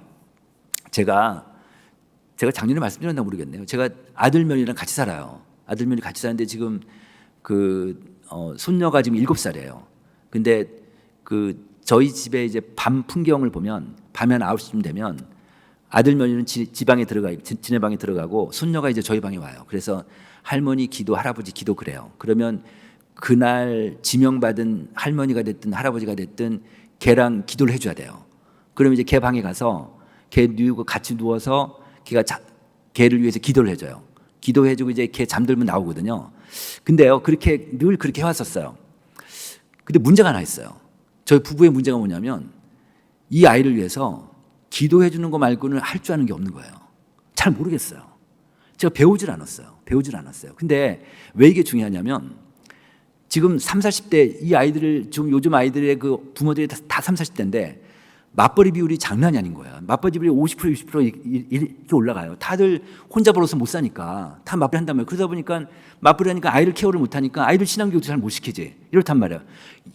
이런 측면에서 보면 할머니, 할아버지 동원돼야 된다. 그런 측면에서 보면 할머니, 할아버지들 조부모도 이제 교육시킬 필요가 있겠다. 이런 거죠. 그래서 근데 지금 현재로 실제로 보면 한국 교회에서 조부모 교육을 담당할 만한 전문가들 별로 없거든요. 교회에서 좀 잘 알아서 하셔야 되는데 어쨌든 그 조부모 교육 같은 것도 앞으로 점점 더 필요할 수 있겠다. 그래서 교회에서 교재 같은 거 만들어서 해보시든지 아니면 아이들 뭐 성경을 읽어주는 거든지 하여튼 뭐든 좋으니까 좀 교육을 좀 많이 시켰으면 좋겠다. 이렇게 좀 생각이 들었습니다. 선교 트렌드는 제가 하나만 얘기하고 마치는 걸로 하겠습니다. 지금 1시간 반이 지나가지고 자 볼게요. 이것만 말씀드릴게요. 지금 우리나라 선교사가 지금 2만 1,000명 정도가 밖에 나가 있어요. 해외 선교사가 나가 있는데 이게 지금 한국 세계 선교 협의회 KWMA라고 있는 여기서 선교사 통계를 계속 발표하는데요. 근데 여기서 보니까 2018년도에 그 50대 60대 이상이 34% 17% 해가지고 51%예요. 2018년도에. 그러니까 우리나라 전체 선교사 중에서 50대 이상이 지금 51%예요. 그런데 23년도 5년 지나니까 그 50대 이상 선교사가 68%가 됐어요. 이 얘기 뭘까요? 그러니까 요 한 5년 사이에 지금 선교사 연령이 확 올라갔잖아요. 그게 뭐냐면 밑에서 안 올라오는 거예요. 선교한국이라고 젊은 사람들 이렇게 선교사 파송하는 단체가 있어요. 교육도 시키고 선교한국에 제가 대표를 만났는데 이 대표가 이런 얘기를 해요. 자기 기업인한테 펀딩을 받았대요. 그 지원을 받아가지고 앞으로 3년인가 5년 동안 해외 선교사 지원하는 자한테 심사를 거쳐서 해외 선교사 지원하는 자한테 앞으로 3년 동안 5년 동안 생활비를 다 대주는 조건으로 모집을 한 거예요. 모집을 했는데 그래서 몇백 명 이상 올 줄 알았대요. 근데 10명, 20명인가 30명밖에 지원 안 했대요. 그 정도로 지금 젊은 선교사가 지금 한국에 없어요. 그러다 보니까 지금 맨 아래 보세요. 지금 68%가 50대 이상이니까 지금 선교사님도 70세면 은퇴하신다고 하면 앞으로 20년이 되면은 68% 선교사가 없어지는 거예요. 그리고 밑에서 올라오긴 하겠지만 조금만 올라오긴 하겠지만 점점 더 이제 나이가 많아지니까 그래서 지금 우리나라 선교사들이 앞으로 10년만 지나면은 한 20년만 지나면 반토막 이상 날 것이다 이렇게 보고 있습니다. 그런 게 지금 선교사의 지금 가장 큰 특징이고요. 그다음에 이제 또 하나는 제가 이제 말씀드리고 싶은 거는 요거예요. 이주민 선교가 되게 중요해질 것 같습니다. 지금 우리나라 전체 이주민이 5%예요. 5%인데요. 지금 이주민이 5%인데 우리나라 그러니까 5,100만 명 중에서 5%니까 250만 명, 260만 명쯤 되고 있어요. 이주민, 그러니까 외국인이요. 근데 지금 우리나라 인구가 계속 줄잖아요. 인구가 주니까 경제력이 계속 떨어질 거 아니에요. 그래서 계속 인구가 줄기 때문에 우리 경제력을 유지하려면 외국인이 30%까지는 나와야 된대요. 그 정도로 많아진다. 근데 우리나라 사람들이 외국인에 대한 배타성이 있어요. 배타성이 되게 심해요. 우리나라 사람들이. 그런데 그럼에도 불구하고 얼마 전에 OECD에서 발표한 자료가 언론에 발표된 게 하나 있어요. 무슨 얘기냐면 OECD 전체 국가 중에서 이주민을 받아들인 이주민이 그 나라의 증가율이 한국이 두 번째로 높아요. 그 정도로 지금 그 외국인들이 많이 들어오고 있거든요. 많이 들어오고 있는데 그럼 이제 우리가 일반인들은 이주민을 외국인들을 배타성이 있지만 교회가 이들을 품어야 될 수밖에 없으니까 외국인들이 많아지니까 그래서 왼쪽 그래프는 뭐냐면 목사님한테 물어본 거예요. 이주민 선교 지금 하고 있습니까? 물어봤더니 15%가 나온 거예요. 그런데 앞으로 목사님은 이주민 사역 의향이 있습니까? 물어봤더니 한국교회 전체 중에서 80%가 목사님 이주민 사역할 의향이 있다는 거예요. 그리고 또 하나 볼까요? 오른쪽 그래프는 뭐냐면 오른쪽 그래프는 그 선교사 있죠. 해외 나가 있는 선교사님들. 거기 그냥 은퇴해도 거기 남아있는 분들 계시지만 한국에 들어올 분들 있잖아요. 한국에 들어온다면 이주민 사역할 의향이 얼마나 있냐고 물어봤어요. 그랬더니 한국에 들어오면 이주민 사역으로 전환하겠다는 분들이 80%가 넘어요. 이렇게 높아요. 무슨 얘기예요? 지금 현재 캄보디아 같은 경우 있잖아요. 캄보디아 우리나라 선교사를 많이 가고 있잖아요. 캄보디아에 지금 제가 얼마 전에 캄보디아를 갔다 왔어요. 캄보디아에 지금 중국에 우리 선교사들이 다 지금 다 추방되고 잘 못하고 있잖아요. 그래서 인도 선교사들 많이 쫓아나오고 있거든요. 인도나 그 지금 중국에서 선교사님들이 많이 추방돼서 나오고 있는데 그런데 이분들이 갈 데가 없으니까 캄보디아로 가요. 그래가지고요. 캄보디아 전체 한인이 한 10,000명 돼요. 10,000명 되는데 선교사 몇 명인지 아세요? 2,000명이에요. 한인 선교사님들이. 이분들이 이제 은퇴하시면 한국에 들어와야 되는데 이분들이 만약에 캄보디아다 그러면 한국에 캄보디아인들이 많잖아요. 캄보디아 사람들 대상으로 선교하시는 거죠. 말하자면. 요런 의사가 있다. 이렇게 볼 수 있습니다. 자, 그런 얘기고요. 그 다음에 이건 뭐 다, 그 다음에 이제 이걸 보면은 교회 다니는 사람들은 단기 선교 의향을 물어보니까 56%나 된다. 단기 선교가 지금 앞으로 점점 더 앞으로 한국 사회 트렌드가 될 것 같습니다. 그래서 단기 선교를 앞으로 점점 더 많이 갈 것 같고요. 그건 이제 청년뿐 아니라 노인분들 단기 선교 많이 가시면 좋을 것 같습니다. 그 얘기입니다. 자, 이제 마무리하겠습니다. 영상 하나 갖고 왔는데요. 이 영상이 뭐냐면 미국의 소그룹으로 유명한 세르벳 교회 그 목적 이끄는 삶 쓰신 리고레 목사님이 교회 설립하면서 지금까지 그 설교한 걸 조금 모아놓은 설교인데 한 1, 2분 정도 한번 보시죠. 네. If you want to be healthy and balanced as a person, you need large group worship in the temple courts, and you need small group fellowship in homes. They met day after day in the temple courts and from house to house. They met in small groups in homes. Where? In homes. Whether you're married or not, whether you're young or old, no matter who you are, you need people to live with. And if you're not reading the Bible on a daily basis, and if you're not coming to church to hear teachers, and if you're not in a small group, you're not hearing much from God. Fellowship happens small. Small is good. You can only fellowship with 4 or 6 or 8. And that's why we are so important to emphasize that we want everybody in a small group so people can be close to you and can help you grow. Your heart is going to shrivel up if you don't get supportive fellowship. And you need some people in your life in a small group who know you intimately, love you unconditionally, and can confront you when you need it. I've got about a dozen people who have the ability to speak into my life and say, you're wrong. I can't tell you the number of mistakes I've avoided because the people closest to me and those in my small group have said, have you thought about this? And God wants to use others in your small group to speak to you. You may have shallow friendships. I'm talking about gut level real fellowship where there's no secrets and they're in your life and you're in their life and you're helping each other. We're supposed to help each other through this world. We're not supposed to go through life on our own. You need to go to a party together, go to the movies together, go to the beach together, go out to dinner, do different things. Shoot, our small group went on vacation together. This last week was one of the toughest weeks in my entire life. So do you know what I did? It's what Kay and I have always done when we're down. We went and met with our small group. And they came and they ministered to me and to Kay. And they encouraged us and they prayed for us and they uplifted us. And we are to be there for each other in the crises of life that are inevitable. I need a small group. Are you telling me that you are more spiritually strong than me, so you don't need one? You need to be in a small group. You need people to live with. And then you need to connect to a small group. Why have these small groups? We're supposed to be close and supportive and encouraging of each other. This is why it's good to get a small group. Do you have a small group? You need other people in your life. This is one of the great values of a small group. If you're not in a small group, you need to join one today. You need people like that in your life who love you that much. So how many times do I have to say it before you get it?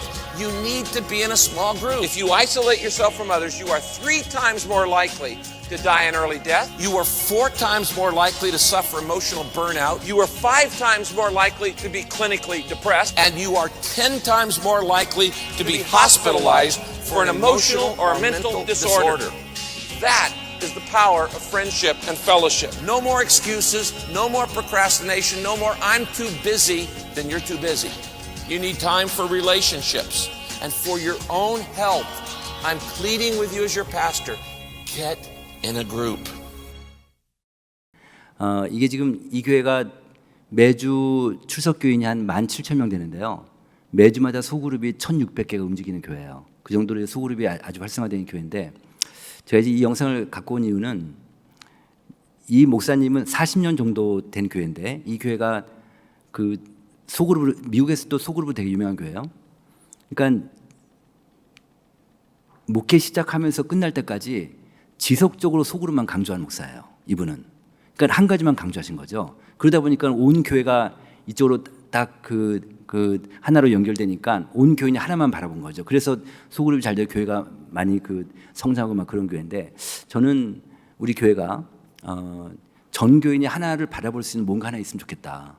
그게 교인들끼리 같이 어쨌든 한 군데를 바라볼 수 있는 그게 가슴에 새길 수 있는 마치 하박국처럼 가슴에 새길 수 있는 그게 우리 교회의 어떤 소그룹이 될 수도 있고 아니면은 우리 교회 어떤 노인 목회가 될 수도 있고 다음 세대가 될 수도 있고 아니면 우리 교회 비전이 될 수도 있고 우리의 사명이 될 수도 있고 뭔지는 모르겠습니다. 어쨌든 우리 교인이 전 교인이 어린아이부터 노인들까지 전체가 하나로 한 곳을 바라볼 수 있는 그래야 얼라이먼트가 되니 같이 한 곳을 바라볼 수 있으니까 그러면은 우리 교회가 좀 더 에너지가 있고 좀 더 활성화되고 좀 더 이 지역사회에 굉장히 큰 교회가 되지 않을까 큰 역할을 할 수 있는 그런 교회가 되지 않을까 이런 생각이 들었습니다. 여기까지 마치겠습니다. 감사합니다. 네.